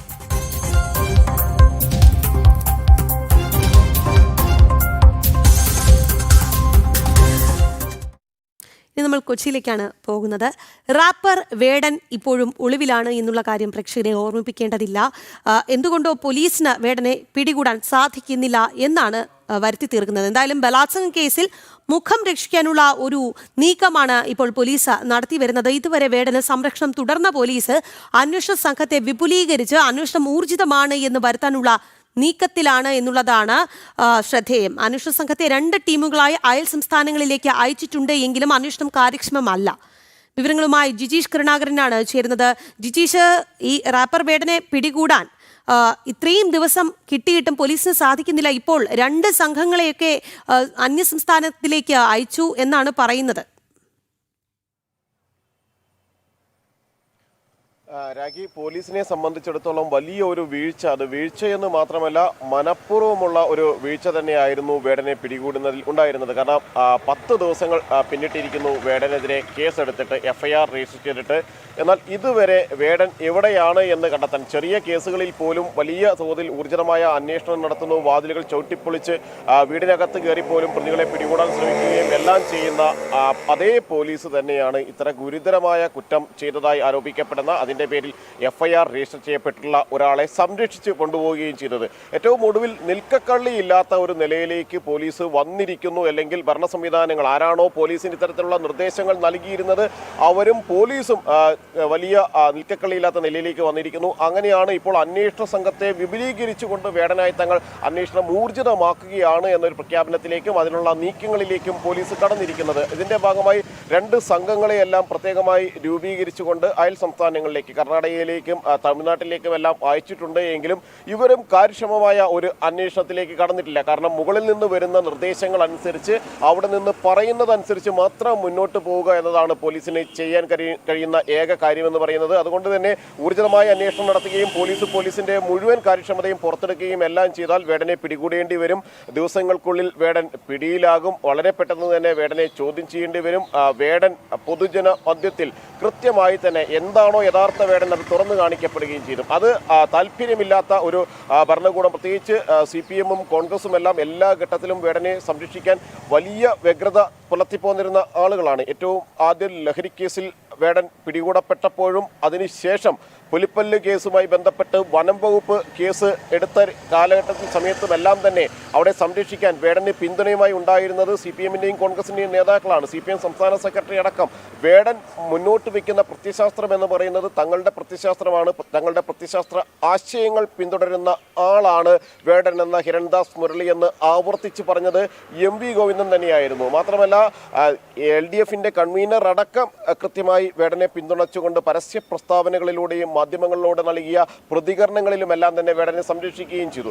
അങ്ങനെ സർക്കാർ തലത്തിൽ നിന്ന് അല്ലെങ്കിൽ ഉന്നത തലത്തിൽ നിന്ന് തന്നെ കൃത്യമായ നിർദ്ദേശങ്ങൾ പോലീസിനെ സംബന്ധിച്ച് ലഭിച്ചിരിക്കുന്നു. പ്രത്യേകിച്ച് 18-ാം തീയതിയാണ് വേടന്റെ മുൻകൂർ ജാമ്യ ഹർജി പരിഗണിക്കുന്നത്. എന്നാൽ ഒരു ഘട്ടത്തിൽ പോലും അറസ്റ്റ് തടയുകയോ അറസ്റ്റ് ചെയ്യാൻ പാടില്ല എന്നുള്ള ഒരു നിർദ്ദേശവും ഹൈക്കോടതി ഇതുവരെ നൽകിയിട്ടില്ല പോലീസിന്. സ്വാഭാവികമായും ഇത്തരം കേസുകളിൽ കേസിന്റെ ഗൗരവം ഉൾക്കൊണ്ടുകൊണ്ട് പോലീസിന് മുന്നോട്ട് പോകാൻ കഴിയും, അറസ്റ്റ് രേഖപ്പെടുത്താൻ കഴിയും. പിന്നീട് കോടതി ആ കേസ് പരിഗണിക്കുമ്പോൾ കോടതി എന്താണോ നിർദ്ദേശിക്കുന്നത് അതനുസരിച്ച് മുന്നോട്ട് പോയാൽ മാത്രം മതിയാകുമെന്നിരിക്കെയാണ് അറസ്റ്റ് പോലും നീട്ടിക്കൊണ്ടുപോകുന്ന ഒരു രീതിയിലേക്ക് പോലീസ് മുന്നോട്ട് പോയത്. അവിടെയാണ് മുഖം നഷ്ടപ്പെട്ട ഒരു പോലീസിനെ നമുക്ക് കാണാൻ കഴിയുന്നത്. വലിയ തോതിലുള്ള പ്രതിഷേധങ്ങളെ അല്ലെങ്കിൽ ഇതുമായി ബന്ധപ്പെട്ട് ഇത്തരത്തിൽ സമൂഹത്തിൽ നടക്കുമ്പോൾ അതിനെതിരെ കൃത്യമായി പ്രതികരിക്കുന്ന ആളുകളിൽ നിന്നുള്ള ഒരു വലിയ പ്രതിഷേധത്തെ പോലീസിന് നേരിടേണ്ടി വരികയും മുഖം രക്ഷിക്കാനുള്ള ഒരു നടപടികളിലേക്ക് പോലീസ് അങ്ങനെ കടക്കുകയും ചെയ്യുന്നത്. കഴിഞ്ഞ ദിവസം വരെ പോലീസ് വ്യക്തമാക്കിയിരുന്നത് വേടൻ കേരളത്തിൽ തന്നെ തുടരുന്നുണ്ട്, മറ്റെവിടെയും ഒളിവിൽ പോയിട്ടില്ല എന്ന കാര്യങ്ങളെല്ലാം തന്നെയായിരുന്നു. കാരണം മറ്റു സാക്ഷിമൊഴികൾ രേഖപ്പെടുത്തിയ ശേഷം വേടനിലേക്ക് തങ്ങൾ അന്വേഷണം എത്തിക്കും,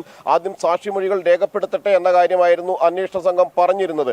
എന്നാൽ സാക്ഷിമൊഴികൾ കൃത്യമായി രേഖപ്പെടുത്തുന്ന ഒരു നടപടി ഒരു ഭാഗത്ത് തുടരുന്നു എന്ന് പോലീസ് പറയുന്നു. അതിൽ തന്നെ പല മൊഴികളും വേടന് എതിരാണ്. പ്രത്യേകിച്ച് പെൺകുട്ടിയുടെ യുവതിയുടെ സുഹൃത്തുക്കൾ നൽകിയ യുവ ഡോക്ടറുടെ സുഹൃത്തുക്കൾ നൽകിയ മൊഴികളാണെങ്കിലും വേടന്റെ തന്നെ ചില സുഹൃത്തുക്കളിൽ നിന്ന് ലഭിച്ചിരിക്കുന്ന സാഹചര്യ തെളിവുകളുമായി ബന്ധപ്പെട്ട മൊഴികളാണെങ്കിലും എല്ലാം തന്നെ വേടന് എതിരാണ് എന്ന സൂചനകൾ പുറത്തു വരുമ്പോഴാണ് ഈ മൊഴികളുടെ അടിസ്ഥാനത്തിൽ പോലും തുടർന്ന് മുന്നോട്ട് നീങ്ങാൻ പോലീസ് സംഘം തയ്യാറാകാത്തത്, അതുമായി ബന്ധപ്പെട്ട യാതൊരു നീക്കവും നടത്താത്തത്. പ്രത്യേകിച്ച് വേടനെ പിടികൂടുന്നതിൽ പ്രത്യേക അന്വേഷണ സംഘം രൂപീകരിച്ചുകൊണ്ട് അന്വേഷണം മുന്നോട്ട് കൊണ്ടുപോകണമെന്ന ആവശ്യമെല്ലാം തന്നെ ഈ ഒരു ഘട്ടത്തിൽ ശക്തമായി നിലനിൽക്കുകയാണ്. കാരണം ഒന്നിനു പിറകെ ഒന്നായി എന്ന രീതിയിൽ വിവിധ കേസുകളിൽ ഉൾപ്പെട്ടുകൊണ്ട് സമൂഹത്തിന് തെറ്റായ സന്ദേശം നൽകുകയായിരുന്നു വേടൻ ചെയ്തിരുന്നത്. ഒരു ഏറ്റവും പ്രധാനപ്പെട്ട അല്ലെങ്കിൽ പ്രശസ്തനായ ഒരാൾ സ്വാഭാവികമായും അയാളിലൂടെ പുറത്തേക്ക് നൽകേണ്ടത് നല്ല സന്ദേശങ്ങളും നല്ല ആശയങ്ങളുമാണ് എന്നിരിക്കെയാണ് വേടൻ തുടർച്ചയായി ഒന്ന് ലഹരി കേസിൽ ഉൾപ്പെടുന്നു, അതിനുശേഷം വനം വകുപ്പിന്റെ പുലിപ്പല്ല് കേസിൽ വന്യമൃഗങ്ങളുടെ ഇത്തരത്തിൽ പുലിപ്പല്ലുകളോ നഖമോ എല്ലാം തന്നെ ഉപയോഗിക്കുന്നത് വിലക്കിയിരിക്കുക, അത് നിയമപ്രകാരം നിഷിദ്ധമാണ് എന്നിരിക്കെ അത്തരത്തിലുള്ള നിയമ നടപടികൾ നിയമ വീഴ്ചകൾ ചെയ്തുകൊണ്ട് വേടൻ രണ്ടാമത് ഒരു കുറ്റകൃത്യങ്ങളിൽ ഏർപ്പെടുന്നു. പിന്നീട് വീണ്ടും അതിഗുരുതരമായ ഒരു കേസിൽ കൂടി ആരോപണ വിധേയനായിരിക്കുന്നു. നിരവധി തവണ താൻ ലൈംഗിക ചൂഷണത്തിന് ഇരയായിട്ടുണ്ട് എന്ന് യുവ ഡോക്ടർ യുവതി വെളിപ്പെടുത്തുന്നു. അത് കൃത്യമായി തന്നെ എവിടെയെല്ലാം വെച്ചാണ് തനിക്ക് മോശം അനുഭവങ്ങൾ ഉണ്ടായത് എന്ന കാര്യം യുവതി ആ പരാതിയിൽ തന്നെ മൊഴിയിൽ തന്നെ കൃത്യമായി പറയുകയും എല്ലാം ചെയ്യുന്നുണ്ട്. അത്തരത്തിലുള്ള ഒരാൾ ഇവിടെ സംരക്ഷിക്കപ്പെടുമ്പോൾ സമൂഹത്തിന് ആ തെറ്റായ സന്ദേശം തന്നെയാണ് പോലീസ് നൽകുന്നത്. അതുകൊണ്ട് തന്നെയാണ് പോലീസിനെതിരെ വിമർശനങ്ങൾ ആഴത്തിലുള്ളതാവുന്നതും ശക്തമായി മുന്നോട്ട് പോവുകയും ചെയ്യുന്നത്. ഈ ഒരു ഘട്ടത്തിലാണ് ഇപ്പോൾ മുഖം രക്ഷിക്കുക അല്ലെങ്കിൽ വികൃതമായിരിക്കുന്ന മുഖം പുറമേക്ക് മിനിക്കാനുള്ള നടപടികളിലേക്ക് പോലീസ് കടന്നിരിക്കുന്നതും 2 അന്വേഷണ സംഘത്തെ രൂപീകരിച്ചുകൊണ്ട് നടപടികളൊന്നും എടുക്കാതെ 2 അയൽ സംസ്ഥാനങ്ങളിലേക്ക് അയക്കുകയും ചെയ്തിരിക്കുന്നത്. രാഗി, റേപ്പിസ്റ്റ് റാപ്പറെ ഇങ്ങനെയാണ് നമ്മുടെ സർക്കാർ ഇതുവരെ സംരക്ഷിച്ചു പോന്നത് എന്ന് കേരള സമൂഹം കണ്ടതാണ്. ഇപ്പോൾ ബലാത്സംഗ കേസ് കൂടി എത്തിയതോടുകൂടി മുഖം രക്ഷിക്കാനുള്ള നീക്കങ്ങൾ പോലീസ് സജീവമായി നടത്തുന്നുമുണ്ട്. വേടന് സംരക്ഷണമാണ് സർക്കാരും പോലീസും ഇതുവരെ ഒരുക്കിയത് എങ്കിൽ അന്വേഷണ സംഘത്തെ വിപുലീകരിച്ച് അന്വേഷണം ഊർജിതമാണ് എന്ന് വരുത്താനുള്ള നീക്കത്തിലാണിപ്പോൾ. അന്വേഷണ സംഘത്തെ 2 ടീമുകളായിട്ട് ഇപ്പോൾ തിരിച്ചിട്ടുണ്ട്. അയൽ സംസ്ഥാനങ്ങളിലേക്ക് ഇവരെ അയച്ചിട്ടുണ്ട് എങ്കിൽ പോലും അന്വേഷണം നടക്കുന്നില്ല എന്നുള്ളതാണ്. അങ്ങനെ അന്വേഷണം കാര്യക്ഷമമായിരുന്നുവെങ്കിൽ ഇതിനോടകം തന്നെ ഈ റേപ്പിസ്റ്റ് റാപ്പർ പിടിയിലാകുമായിരുന്നു. രജീഷ് കരുണാകരനാണ് വിശദാംശങ്ങൾ നൽകിയത്. ഇനി നമ്മൾ തിരുവനന്തപുരത്തേക്കാണ് പോകുന്നത്. കേരള സർവകലാശാലയിൽ തർക്കം തുടരുന്നതിനിടെ KS അനിൽകുമാറിന് ശമ്പളം നൽകേണ്ട എന്ന ഉത്തരവ് നടപ്പാക്കി VC ഡോക്ടർ മോഹൻ കുന്നുമ്മേൽ. ഈ മാസത്തെ 2 ശമ്പള പട്ടികയിലും രജിസ്ട്രാറുടെ പേരില്ല. അതേസമയം ഹൈക്കോടതി വിധി വരും വരെ എതിർ നടപടി വേണ്ട എന്ന നിലപാടിലാണ് ഇടത് സിൻഡിക്കേറ്റ്. വിവരങ്ങളുമായി ശാലിനി നമുക്കിപ്പം ചേരുന്നുണ്ട്. ശാലിനി, എന്തായാലും നേരത്തെ തന്നെ VC നിലപാട് വ്യക്തമാക്കിയതാണ്, കടുത്ത നടപടിയുമായി മുന്നോട്ട് പോയതാണ്. അപ്പോഴും ഈ രജിസ്ട്രാർ സ്വന്തം നിലയ്ക്ക് ചിലതൊക്കെ ചെയ്തു, ചില ഷോയൊക്കെ ഇറക്കി. പക്ഷേ ഇപ്പോൾ ശമ്പളം നൽകേണ്ട ആ ഉത്തരവ് VCയുടെ കരങ്ങളിൽ ഭദ്രമായി തുടരുന്നുമുണ്ട്. രാഖി സൂചിപ്പിച്ചതുപോലെ തന്നെയാണ് വലിയ രീതിയിലുള്ള വിവാദങ്ങളാണ് കേരള സർവകലാശാല ആസ്ഥാനത്ത് VCയും രജിസ്ട്രാറും ഒക്കെ തമ്മിൽ ഉണ്ടായത്. ഒരു സ്വകാര്യ പരിപാടി നടത്തിയതുമായി ബന്ധപ്പെട്ട് തുടർന്ന തർക്കം അത് പിന്നീട് വലിയ രീതിയിലുള്ള തർക്കത്തിലേക്ക് കാര്യങ്ങൾ എത്തിച്ചു എന്നുള്ളതാണ് ഏറ്റവും ശ്രദ്ധേയമായിട്ടുള്ള കാര്യം. അതിനുശേഷം പലതവണ നേർക്കുനേർ വാക്പോരിലേക്കൊക്കെ VCയും രജിസ്ട്രാറും തമ്മിൽ എത്തുന്ന ഒരു സാഹചര്യമുണ്ടായിരുന്നു. അദ്ദേഹത്തിന് സസ്പെൻഷൻ നടപടി നേരിടേണ്ട സാഹചര്യമുണ്ടായി. അതിനുശേഷം ആ സസ്പെൻഷൻ നടപടി നേരിടുമ്പോഴും VCയുടെ നിലപാടുകളെ ധിക്കരിച്ചുകൊണ്ട് രജിസ്ട്രാർ സർവകലാശാലയിൽ എത്തി ഫയലുകളടക്കം നീക്കം ചെയ്ത സാഹചര്യമുണ്ടായിരുന്നു. പിന്നീട് ഫയൽ നീക്കമടക്കമുള്ള സംവിധാനങ്ങൾക്കും ചില ചിട്ടകളും നടപടികളും ഏർപ്പെടുത്തി അതിന് വലിയ രീതിയിലുള്ള ചില കടുത്ത നടപടികളിലേക്ക് VC കടക്കുകയും ചെയ്തു. ഇതിന് പിന്നാലെയാണ് സസ്പെൻഷൻ കാലാവധിയിലുള്ള ശമ്പളം നൽകേണ്ടതില്ല തീരുമാനം VC സ്വീകരിച്ചത്. KS അനിൽകുമാർ പിന്നീട് കോടതിയിൽ പോകുന്നൊരു സാഹചര്യം കൂടി ഉണ്ടായിരുന്നു. എന്നിട്ട് ഈ 2 മാസത്തെയും സസ്പെൻഷൻ കാലാവധിയിലെ ശമ്പളമാണ് ഇപ്പോൾ 2 തവണത്തെ പട്ടിക വരുമ്പോഴും ആ പട്ടികയിൽ അനിൽകുമാറിന്റെ പേരില്ല എന്നുള്ളതാണ് നമുക്ക് മനസ്സിലാക്കാൻ സാധിക്കുന്നത്. ഏതെങ്കിലും തരത്തിൽ തന്റെ അറിവോ സമ്മതമോ ഇല്ലാതെ ഫിനാൻസ് കമ്മിറ്റിയെ അതുമായി ബന്ധപ്പെട്ട് എന്തെങ്കിലും ഇടപെടൽ നടത്തുകയാണെങ്കിൽ അതിന്റെ പൂർണ്ണ ഉത്തരവാദിത്തം ഫിനാൻസ് ഓഫീസർക്കായിരിക്കും എന്നുള്ള നിലപാട് VC സ്വീകരിച്ചിരുന്നു. തന്റെ അറിവോ സമ്മതത്തോടോ അല്ലാതെ രജിസ്ട്രാർ മുഖേന, അതായത് KS അനിൽകുമാർ മുഖേന വരുന്ന ഫയലുകൾ നീക്കി സാമ്പത്തികമായിട്ട് ഏതെങ്കിലും തരത്തിലുള്ള ഇടപെടലുകൾ നടത്തിയാലും അതിന്റെയും ഉത്തരവാദിത്തം ഫിനാൻസ് ഓഫീസർക്കായിരിക്കും എന്നുള്ള നിർദ്ദേശം VC നൽകിയിരുന്നു. ഇതിന്റെയൊക്കെ ഒരു ഫലമായിട്ടായിരിക്കും ഇപ്പോൾ നൽകിയ നിർദ്ദേശങ്ങളുടെ അടിസ്ഥാനത്തിൽ ആ ഉത്തരവ് ഇപ്പോൾ നടപ്പിലായിരിക്കുകയാണ്. ഈ മാസം വന്ന ഈ 5-ാം തീയതി കഴിയുമ്പോൾ 2 തവണത്തെ പട്ടികയിലും, അതായത് ശമ്പളം നൽകേണ്ടവരുടെ പട്ടികയിലും ഈ KS അനിൽകുമാറിന്റെ പേരില്ല എന്നുള്ളതാണ് നമ്മൾ മനസ്സിലാക്കുന്നത്. എന്തായാലും സസ്പെൻഷൻ നടപടിയിലാണ് നിലവിൽ ഇപ്പോൾ KS അനിൽകുമാർ ഉള്ളത്. അതേസമയം തന്നെ കടുത്ത നിലപാട് VC സ്വീകരിക്കുന്ന ഒരു സാഹചര്യം കൂടി നിലനിൽക്കുകയും ചെയ്യുന്നുണ്ട്. കൂടാതെ തന്നെ ഈ കാലഘട്ടങ്ങളിൽ ഒന്നും തന്നെ VCയുടെ നിർദ്ദേശം മറികടന്ന് രജിസ്ട്രാർ ഇപ്പോൾ യൂണിവേഴ്സിറ്റിയിലേക്ക് എത്തുന്നില്ല. ഒരു സമവായ നീക്കത്തിന് സർക്കാർ ഒരു ഭാഗത്ത് ഒരുങ്ങുകയാണ്. ആ സമയത്ത് തന്നെ നിലപാട് കടുപ്പിച്ചുകൊണ്ടിരിക്കുകയാണ് VC എന്നുള്ളതാണ് നമ്മൾ മനസ്സിലാക്കുന്നത്. സസ്പെൻഷൻ നടപടി രജിസ്ട്രാർ ആയിട്ടുള്ള അല്ലെങ്കിൽ മുൻ രജിസ്ട്രാർ ആയിട്ടുള്ള KS അനിൽകുമാർ അംഗീകരിക്കാതെ താൻ ഇതുമായി ബന്ധപ്പെട്ട ഒരു നിലപാട് മാറ്റത്തിനുമില്ല എന്നുള്ളതാണ് VC സ്വീകരിച്ചിരിക്കുന്ന പ്രധാനപ്പെട്ട നിലപാട് എന്നുള്ളതാണ് നമ്മൾ മനസ്സിലാക്കുന്നത്. കൂടാതെ തന്നെ ഈ വിഷയവുമായി ബന്ധപ്പെട്ട് ഇപ്പോൾ കോടതിയിലാണ് KS അനിൽകുമാറിന്റെ സസ്പെൻഷനുമായി ബന്ധപ്പെട്ട ഹർജിയുമൊക്കെ നിലനിൽക്കുന്നത്. അതുകൊണ്ട് തന്നെ ഇതുമായി ബന്ധപ്പെട്ട ഒരു രീതിയിലുമുള്ള നിലപാട് ഇപ്പോൾ സ്വീകരിക്കേണ്ട എന്നുള്ളതാണ് ഇടത് സിൻഡിക്കേറ്റ് അംഗങ്ങൾ സ്വീകരിച്ചിട്ടുള്ളത്. കോടതി ഉത്തരവ് വരട്ടെ അല്ലെങ്കിൽ വിധി വരട്ടെ, അതിനുശേഷം മറ്റ് നടപടികളിലേക്ക് കടന്നാൽ മതി എന്നുള്ളതാണ് ഇടത് സിൻഡിക്കേറ്റ് അംഗങ്ങൾ തീരുമാനിച്ചിട്ടുള്ളത്. ഇതിനൊക്കെ കോപ്പുകൂട്ടിയതും ഈ പ്രശ്നങ്ങൾക്കൊക്കെ വഴിതെളിയിച്ചതും ഒപ്പം തന്നെ രജിസ്ട്രാർ ഇതിലേക്ക് പിടിച്ചിട്ടതും ഇടത് സിൻഡിക്കേറ്റ് അംഗങ്ങളാണ്. അതേ ഇടത് സിൻഡിക്കേറ്റ് അംഗങ്ങളാണ് ഇപ്പോൾ കൈകഴുകി കേരള സർവകലാശാലയിൽ തർക്കം തുടരുന്നതിനിടെ KS അനിൽകുമാറിന് ശമ്പളം നൽകേണ്ട എന്ന ഉത്തരവ് നടപ്പിലാക്കിയിരിക്കുകയാണ് VC. ഈ മാസത്തെ 2 ശമ്പള പട്ടികയിലും രജിസ്ട്രാറുടെ പേരില്ല. ഹൈക്കോടതി വിധി വരും വരെ എതിർ നടപടി വേണ്ട എന്ന നിലപാടിലാണ് ഇടത് സിൻഡിക്കേറ്റും. ശാലിനിയാണ് വിശദാംശങ്ങൾ നൽകിയത്. അതോടൊപ്പം തന്നെ ഈ റാപ്പർ വേടന്റെ മുങ്ങലുമായി ബന്ധപ്പെട്ട ഒരു കമന്റ് ഉണ്ട്. ഗൗരവ് എന്ന പ്രേക്ഷകനാണ് ഒരു കാര്യം ചൂണ്ടിക്കാട്ടുന്നത്. അദ്ദേഹം അല്പം ഒന്ന് രൂക്ഷമായ ഭാഷയിലാണ് വിമർശിച്ചിരിക്കുന്നത്. പക്ഷേ ആ ഒരു കമന്റ് അതേപോലെ ഞാൻ വായിക്കുന്നില്ല. ഏതോ സഖാവിൻ്റെ വീട്ടിൽ വേടൻ കാണും എന്ന് പറയുന്നു. അല്പം രൂക്ഷമായ ഭാഷയിലാണ് വിമർശനം. എന്തായാലും നമുക്ക് മറ്റൊരു വാർത്തയിലേക്ക് പോകാം. തെരഞ്ഞെടുപ്പ് അടുത്തിരിക്കെ വിവാദ ചുഴിയിലാണ് CPM. സംസ്ഥാന സെക്രട്ടറി MV ഗോവിന്ദൻ ജോൾസിനെ കണ്ട സംഭവത്തിൽ CPMൽ വിവാദം പുകയുകയാണ്.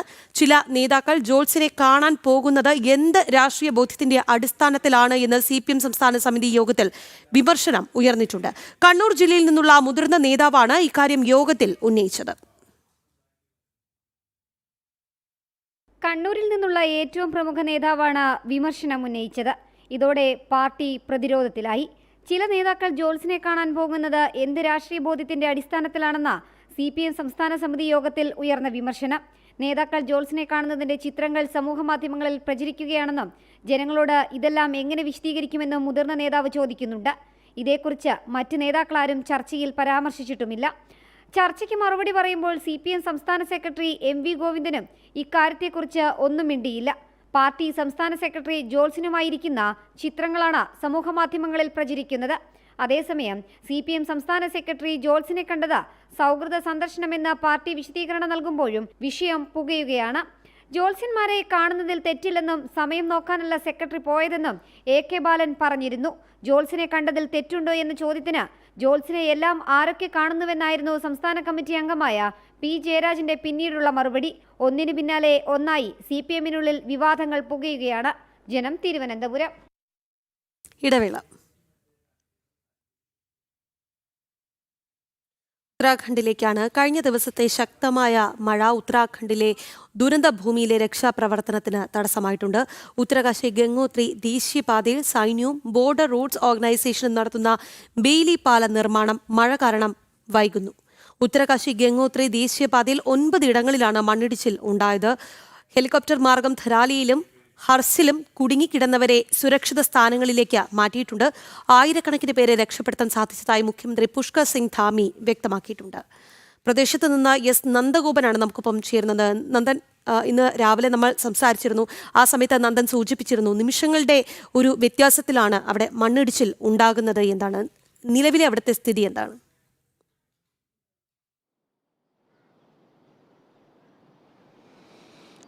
രാഖി, ഇന്നലെ പകൽ സമയങ്ങളിൽ തെളിഞ്ഞ കാലാവസ്ഥയായിരുന്നു. അതേസമയം ഉച്ചയ്ക്ക് ശേഷം വൈകുന്നേരത്തോടായപ്പോഴത്തേന് ശക്തമായ മഴ പെയ്തു.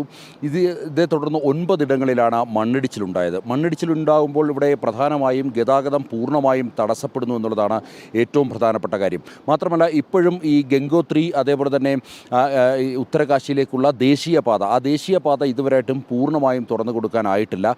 പ്രത്യേകിച്ച് ഓരോ സ്ഥലങ്ങളിലും മണ്ണ് മാറ്റി വരുമ്പോൾ അടുത്ത സ്ഥലങ്ങളിൽ മണ്ണിടിയുന്ന അവസ്ഥയാണ് ഉണ്ടായിരിക്കുന്നത്. ഇതിനൊക്കെ അപ്പുറത്തേക്ക് ബെയിലി പാല നിർമ്മാണം വളരെ വൈകിക്കൊണ്ടിരിക്കുന്നു. അതിശക്തമായ മഴയാണ് ഇതിനൊക്കെ പ്രധാന കാരണമായി ചൂണ്ടിക്കാണിക്കപ്പെടുന്നത്. സൈന്യത്തിൻ്റെ നേതൃത്വത്തിലും അതേപോലെ തന്നെ ബോർഡർ റോഡ്സ് ഓർഗനൈസേഷൻ്റെ നേതൃത്വത്തിലും ഇവർ സംയുക്തമായാണ് ഈ ബെയിലി പാല നിർമ്മാണത്തിലേക്ക് കടന്നിരിക്കുന്നത്. അതേസമയം ഇന്നലെ വൈകുന്നേരത്തോടുകൂടി ഈ ബെയിലി പാല നിർമ്മാണം പൂർത്തിയായി. അതുവഴി ഗതാഗത യോഗ്യമാക്കേണ്ടതായിരുന്നു. എന്നാൽ ഇന്നലെ വൈകുന്നേരം അതിശക്തമായ മഴയാണ് പെയ്തത്. അത് കാരണം നിർമ്മാണ പ്രവർത്തനങ്ങൾ പുരോഗമിച്ചില്ല. ഇന്നിപ്പോൾ വീണ്ടും തെളിഞ്ഞ കാലാവസ്ഥ വന്നപ്പോൾ വീണ്ടും നിർമ്മാണം ആരംഭിച്ചിരിക്കുകയാണ്. ഈ അന്തരീക്ഷം ഇന്നിപ്പോൾ വൈകുന്നേരം വരെ നിൽക്കുമെങ്കിൽ വൈകുന്നേരത്തോടുകൂടി ആ ബെയിലി പാലം തുറന്നു നൽകാൻ കഴിയുമെന്നുള്ളതാണ് പ്രധാനമായും പ്രതീക്ഷിക്കുന്നത്. അതേസമയം ബെയിലി പാലം തുറന്നാൽ തന്നെയും പിന്നെ ഏതാണ്ട് ഒരു 8 കിലോമീറ്റർ അപ്പുറത്തേക്ക് വീണ്ടും റോഡ് വലിയ രീതിയിൽ ഏതാണ്ട് 3 കിലോമീറ്ററോളം ദൈർഘ്യത്തിൽ തകർന്നു കിടക്കുന്ന അവസ്ഥയാണ്. പൂർണ്ണമായും പുഴയെടുത്തിരിക്കുന്ന അവസ്ഥയാണ്. പുഴ റോഡിന് മുകളിലൂടെ ഒഴുകുന്ന സാഹചര്യമാണ് നിലനിൽക്കുന്നത്. അതുകൊണ്ട് തന്നെ അവിടെയും ശരിപ്പെടുത്താതെ മുമ്പോട്ട് പോകാൻ കഴിയില്ല എന്നുള്ളതാണ്. കാൽനടയായി ഒരുപക്ഷെ വെള്ളം കുറഞ്ഞു നിൽക്കുന്ന സമയത്ത് അക്കരെ കടക്കാൻ കഴിയും, അല്ലാതെ വാഹനത്തിന് അവിടേക്ക് പോകാൻ കഴിയാത്ത സാഹചര്യമാണ്. അതുകൊണ്ട് തന്നെയാണ് കൂടുതൽ യന്ത്രങ്ങളും മറ്റും ഈ ധരാസിയിലേക്ക് എത്തിക്കുവാൻ വേണ്ടി, അല്ലെങ്കിൽ രക്ഷാപ്രവർത്തനം കൂടുതൽ ഊർജിതപ്പെടുത്തുവാൻ വേണ്ടി കൂടുതൽ മണ്ണുമാന്തി യന്ത്രങ്ങൾ എത്തിക്കേണ്ടിയിരിക്കുന്നു, കൂടുതൽ എക്യുപ്മെൻറ്റ്സ് ഈ പ്രദേശത്തേക്ക് എത്തിക്കേണ്ടിയിരിക്കുന്നു. അത് റോഡ് മാർഗം മാത്രമാണ് അത് സാധ്യമാകുക. അതുകൊണ്ട് തന്നെ ഇപ്പോൾ അവിടേക്ക് കൂടുതൽ മണ്ണുമാന്തി യന്ത്രമോ അല്ലെങ്കിൽ കൂടുതൽ ഉപകരണങ്ങളോ എത്തിക്കാൻ കഴിഞ്ഞിട്ടില്ല. രക്ഷാപ്രവർത്തനം കാര്യക്ഷമമാണ് എന്ന് വിലയിരുത്താൻ കഴിയിട്ടില്ല. അതേസമയം കുടുങ്ങിക്കിടന്ന മുഴുവൻ ആൾക്കാരെയും ഇതിനോടകം തന്നെ എയർലിഫ്റ്റ് ചെയ്ത് കഴിഞ്ഞു. അവരെ ഈ ഉത്തരകാശിയിലേക്കും അതേപോലെ തന്നെ ഡെറാഡൂണിലേക്കുമാണ് അവരെ പൂർണ്ണമായും മാറ്റിയിരിക്കുന്നത്. ഏതാണ്ട് 1000-ലധികം ആൾക്കാരെ ഇതിനോടകം തന്നെ സുരക്ഷിത സ്ഥാനങ്ങളിലേക്ക് മാറ്റി എന്നുള്ളതാണ് മുഖ്യമന്ത്രി പുഷ്കർ സിംഗ് ധാമി വ്യക്തമാക്കിയിരിക്കുന്നത്. ഒപ്പം ഈ മേഖലയിൽ വൈദ്യുതി പുനഃസ്ഥാപിക്കാൻ കഴിഞ്ഞിട്ടുണ്ട്. അത് വലിയൊരു നേട്ടമാണ്. പ്രത്യേകിച്ച് ഈ സോളാർ പവറാണ് അവിടെ കൂടുതൽ ഇപ്പോൾ ഉപയോഗിച്ചുകൊണ്ടിരിക്കുന്നത്. അതേപോലെ തന്നെ മറ്റ് സാങ്കേതിക വിദ്യകൾ ഉപയോഗിച്ചുകൊണ്ടും ഇവിടെ വൈദ്യുതി നൽകി വരുന്നു. അല്ലാതെ വൈദ്യുതി ലൈൻ പുനഃസ്ഥാപിക്കാൻ വേണ്ടി സാധിച്ചിട്ടില്ല. അതേപോലെ തന്നെ നഷ്ടപ്പെട്ടു പോയ മൊബൈൽ കണക്ടിവിറ്റി പൂർണ്ണമായും അവിടെ പുനഃസ്ഥാപിക്കാൻ സാധിച്ചു എന്നുള്ളതാണ്. വൈദ്യുതി എത്തിയതോടുകൂടി തന്നെ ഇപ്പോൾ രാത്രിയിലും രക്ഷാപ്രവർത്തനം നടത്താമെന്നുള്ള അവസ്ഥയായിരുന്നു. പക്ഷേ ഈ മഴ വലിയ അതിനൊരു തടസ്സമായി നിൽക്കുകയാണ്. NDRFിൻ്റെ സംഘം അവിടെ വിദഗ്ധ പരിശോധനയ്ക്കുണ്ട്. ഒപ്പം തന്നെ ഡോഗ് സ്ക്വാഡ് ഉണ്ട്. സൈന്യത്തിൻ്റെ രജ്പുത്ര റൈഫിൾസിൻ്റെ നേതൃത്വത്തിലാണ് ഈ രക്ഷാപ്രവർത്തനം പുരോഗമിക്കുന്നത്. SDRFിൻ്റെ ടീമും ഫയർഫോഴ്സും ഇങ്ങനെ 4 സേനാ വിഭാഗങ്ങൾ സംയുക്തമായി ചേർന്നുള്ള ഒരു ഓപ്പറേഷനാണ് ഈ ധരാലിയിൽ നടന്നുകൊണ്ടിരിക്കുന്നത്. മണ്ണിനടിയിൽ ഉള്ളവരെ ഇനിയും അല്ലെങ്കിൽ മണ്ണിനടിയിൽ ഉണ്ടായിരിക്കുന്ന മൃതദേഹങ്ങൾ കാണാതെ പോയ ആൾക്കാർ നിലവിൽ ഔദ്യോഗിക കണക്കുകൾ പ്രകാരം 50 പേരെയാണ് കാണാതായിട്ടുള്ളത്. ഇവരെ ഇനി കണ്ടെത്തുക എന്നുള്ളത് വളരെ ദുഷ്കരമായ ഒരു ദൗത്യമാണ്. 3 നില കെട്ടിടത്തിൻ്റെ പൊക്കത്തോളമൊക്കെ തന്നെ ചെളി നിറഞ്ഞു നിൽക്കുന്ന അവസ്ഥയാണ്.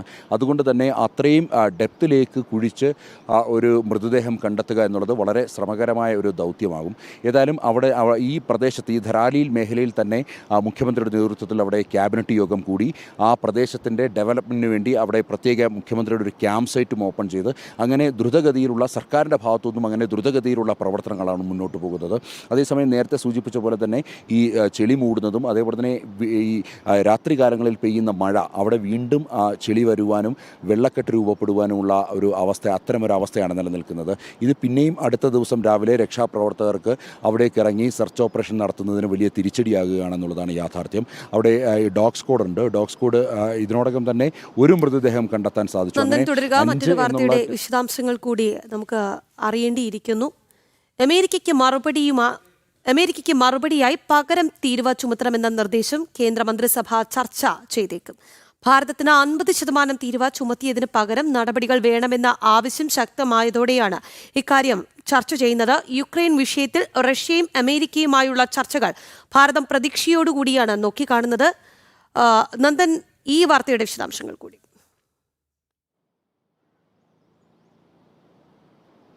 രാഖി, അകാരണമായി ഏകപക്ഷീയമായി ഭാരതത്തിനെതിരെ തീരുവ ചുമത്തിയ അമേരിക്കൻ നടപടി, ആ അമേരിക്കൻ നടപടിക്ക് ശക്തമായ മറുപടി നൽകണമെന്നുള്ളത് ഭാരതത്തിൻ്റെ ആകെ വികാരമാണ്.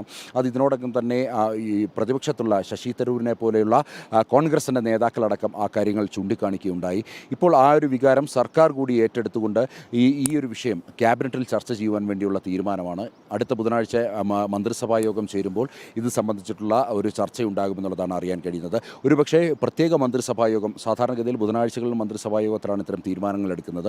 അതേസമയം ഇത്തരമൊരു സാഹചര്യത്തിൽ ഒരുപക്ഷേ നേരത്തെ തന്നെ പ്രത്യേക മന്ത്രിസഭാ യോഗം വിളിച്ചുകൊണ്ട് ഇതിലൊരു തീരുമാനമുണ്ടാക്കാൻ കഴിയുമെന്നുള്ളതാണ് പ്രധാനമായും വിലയിരുത്തപ്പെടുന്നത്. ഇപ്പോൾ ഈ അമേരിക്ക എടുത്ത ഈ തെറ്റായ തീരുമാനത്തിൽ വലിയ രീതിയിൽ അത് സാധാരണക്കാരെ അല്ലെങ്കിൽ ഇന്ത്യയിലുള്ള വ്യവസായികൾ, ചെറുകിട വ്യവസായികളെ പോലും ബാധിക്കുമെന്നുള്ളതാണ്. പ്രത്യേകിച്ച് നമ്മുടെ ലെതർ ഉൽപ്പന്നങ്ങൾ, ജ്വല്ലറി ഉൽപ്പന്നങ്ങൾ, അതേപോലെ തന്നെ സാൻഡിൽ പ്രോഡക്ട്സ്, ഇതിനെല്ലാം തന്നെ വലിയ രീതിയിൽ വില കൂടുന്ന ഒരു സാഹചര്യമാണ്. സമാനമായ രീതിയിൽ അമേരിക്കയുടെ ഇറക്കുമതി സാധനങ്ങൾക്കും ഇത്തരം തീരുവ ചുമത്തണമെന്നുള്ളതാണ് പ്രധാനമായും നോക്കിക്കാണുന്നത്. ഇപ്പോൾ ഡ്രോൺ അടക്കമുള്ള സാധനങ്ങൾ, അതേപോലെ തന്നെ ഐഫോൺ അടക്കമുള്ള മറ്റ് അമേരിക്കയിൽ നിന്നും ഇറക്കുമതി ചെയ്യുന്ന മുഴുവൻ ഉപകരണങ്ങൾക്കും സാധനങ്ങൾക്കും സമാനമായ രീതിയിൽ തീരുവ ചുമത്തണം. തിരിച്ചതേ നാണയത്തിൽ തന്നെ മറുപടി നൽകണമെന്നുള്ളതാണ് പ്രധാനമായും ഇപ്പോൾ അത്തരമൊരു വികാരമാണ് നിലനിൽക്കുന്നത്. സർക്കാർ തരത്തിൽ അത്തരമൊരു തീരുമാനം കൈക്കൊള്ളുന്നതിന് മുമ്പ് മന്ത്രിസഭയുമായി കൃത്യമായി കൂടിയാലോചിക്കേണ്ടിയിരിക്കുന്നു. അതിനായി ഒരുപക്ഷെ പ്രത്യേക മന്ത്രിസഭയോ അല്ലെങ്കിൽ അമേരിക്കയ്ക്ക് മറുപടിയായി പകരം തീരുവ ചുമത്തണമെന്ന നിർദ്ദേശം കേന്ദ്രമന്ത്രിസഭ ചർച്ച ചെയ്തേക്കും. ഭാരതത്തിന് 50% തീരുവ ചുമത്തിയതിന് പകരം നടപടികൾ വേണമെന്ന ആവശ്യം ശക്തമാവുകയാണ്. ഇതോടുകൂടിയാണ് ഈ വിഷയം ചർച്ചയ്ക്ക് ആധാരമാകുന്നത്. യുക്രൈൻ വിഷയത്തിൽ റഷ്യയും അമേരിക്കയുമായുള്ള ചർച്ചകൾ ഭാരതം വളരെ പ്രതീക്ഷയോടുകൂടി നോക്കിക്കാണുന്നുമുണ്ട്. എസ് നന്ദഗോപനാണ് വാർത്തയുടെ വിശദാംശങ്ങൾ നൽകിയത്. ഒപ്പം തന്നെ ഈ ജോൾസിനെ കാണാൻ MV ഗോവിന്ദൻ പോയതുമായി ബന്ധപ്പെട്ട് ശ്രീധരൻ നമ്പ്യാർ എന്ന പ്രേക്ഷകൻ ഒരു കമന്റ് ചൂണ്ടിക്കാട്ടുന്നുണ്ട്. ഒരാളെ കാണാൻ പോയത് ജോൾസനായതുകൊണ്ട് കാണാൻ പാടില്ലേ, അവർ കാണാൻ പോയത് എന്താണ് തെറ്റ് എന്ന്. ഈ സ്വയം അവിശ്വാസികളാണ് അല്ലെങ്കിൽ നിരീശ്വരവാദം പറയുമ്പോഴാണ് പ്രശ്നങ്ങളാകുന്നത്. അല്ലാതെ ആർക്കും വിശ്വാസിയാകാം. അത് അങ്ങനെയല്ല എന്ന് വരുത്തി തീർക്കാൻ ബോധപൂർവം ശ്രമിക്കുമ്പോൾ അത് പ്രശ്നമാകുന്നു. അത് പൊതുജനങ്ങൾ ചൂണ്ടിക്കാട്ടും. അതാണ് ഇവിടെയും സംഭവിക്കുന്നത്. എന്തായാലും കൂടുതൽ വാർത്തകളിലേക്കൊക്കെ തന്നെ വരാം. ഒരു ഇടവേള. ജമ്മു കശ്മീരിലെ കിഷ്ത്വാറിൽ സൈന്യവും ഭീകരരും തമ്മിൽ ഏറ്റുമുട്ടൽ നടക്കുകയാണ്. ദുൽ മേഖലയിലാണ് വെടിവയ്പ് ഉണ്ടായത്. ഭീകരർക്കായി തിരച്ചിൽ ആരംഭിച്ചിരിക്കുകയാണ് സൈന്യം. വിവരങ്ങളുമായി ശ്രീകാന്ത് ചേരുന്നുണ്ട്. ശ്രീകാന്ത്, എപ്പോഴാണ് ഏറ്റുമുട്ടൽ ആരംഭിച്ചത്? അവിടെ ഭീകരർ ഒളിച്ചിരിക്കുന്നു എന്ന വിവരത്തിന്റെ അടിസ്ഥാനത്തിലാണോ പരിശോധന? എന്താണ് നമുക്ക് ലഭ്യമാകുന്ന വിവരങ്ങൾ? ഇപ്പോൾ സൈന്യവും ഭീകരരും തമ്മിൽ ഏറ്റുമുട്ടൽ ആരംഭിച്ചിട്ടുണ്ട്. ഓപ്പറേഷൻ അഖലിന്റെ ഭാഗമായാണ് ഈ ഏറ്റുമുട്ടൽ ഇപ്പോൾ നടക്കുന്നത്. അവിടെ ഭീകരർ ഒളിച്ചിരിക്കുന്നു എന്ന വിവരത്തിന്റെ അടിസ്ഥാനത്തിൽ തെരച്ചിൽ നടത്തിയിരുന്നു സൈന്യം. തുടർന്ന് ഇവരുടെ ഹൈഡൌട്ട് സൈന്യത്തിന് ബോധ്യപ്പെട്ടു. തുടർന്നാണ് വെടിവെയ്പ് നടക്കുന്നത്. ദുൽ മേഖലയിലാണ് ഇപ്പോൾ ഈ പ്രശ്നം ഉണ്ടായിട്ടുള്ളത്. കഴിഞ്ഞ ദിവസം 2 സൈനികർ വീരമൃത്യു വരിച്ചിരുന്നു. 5 ഭീകരരെ ഇതിനോടകം തന്നെ വെടിവെച്ചു കൊല്ലാൻ സൈന്യത്തിന് സാധിക്കുകയും ചെയ്തിട്ടുണ്ട്. എന്തായാലും ഈ ഓപ്പറേഷൻ ആരംഭിച്ചിട്ടുണ്ട്. അതിന്റെ കൂടുതൽ അപ്ഡേറ്റ്സ് വരുന്നതേയുള്ളൂ. ഓപ്പറേഷൻ അഖലിന്റെ ഭാഗമായി അതിർത്തിയിൽ ഏറ്റുമുട്ടുകയാണ് സൈന്യം. ജമ്മുകശ്മീരിലെ കിഷ്ട്വാറിലാണ് സൈന്യവും ഭീകരരും തമ്മിൽ ഏറ്റുമുട്ടൽ നടക്കുന്നത്. ദുൽ മേഖലയിലാണ് വെടിവയ്പ് ഉണ്ടായത്. അവിടെ ഭീകരർ ഒളിച്ചിരിക്കുന്നു എന്ന വിവരത്തിന്റെ അടിസ്ഥാനത്തിലാണ് സൈന്യം അവിടെ പരിശോധന ആരംഭിച്ചത്. എന്തായാലും ഭീകരർക്കെതിരെ സൈന്യം കൃത്യമായ പോരാട്ടം നടത്തിവരികയാണ്. ഇപ്പോൾ വ്യാപകമായ തിരച്ചിൽ സൈന്യം നടത്തുന്നുണ്ട് എന്ന വിവരമാണ് ലഭിക്കുന്നത്. നമുക്കറിയാം, നേരത്തെ 2 സൈനികരാണ് വീരമൃത്യു വരിച്ചത്. ഒപ്പം തന്നെ 5 ഭീകരരെ സൈന്യം വകവരുത്തുകയും ചെയ്തിട്ടുണ്ട്. എന്തായാലും കൂടുതൽ ഭീകരർ ഒളിച്ചിരിക്കുന്നു എന്ന വിവരമാണ് സൈന്യത്തിന് ലഭിച്ചിരിക്കുന്നത്. എന്തായാലും വരും ബുള്ളറ്റിനുകളിൽ ഇതിന്റെ അപ്ഡേറ്റ്സ് നമുക്ക് പ്രതീക്ഷിക്കാം. ശ്രീകാന്താണ് വിശദാംശങ്ങൾ നൽകിയത്.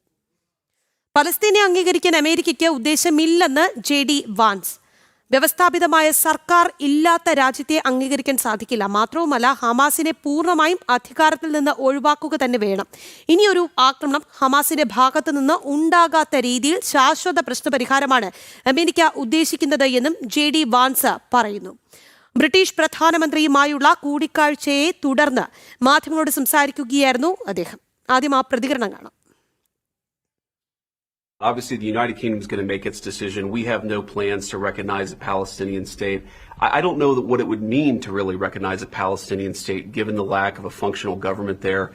What the president has made very clear is our 2 goals are very simple right now vis-a-vis the situation in Israel and Gaza. Number one, we want to make it so that Hamas cannot attack innocent Israeli civilians ever again, and we think that has to come through the eradication of Hamas.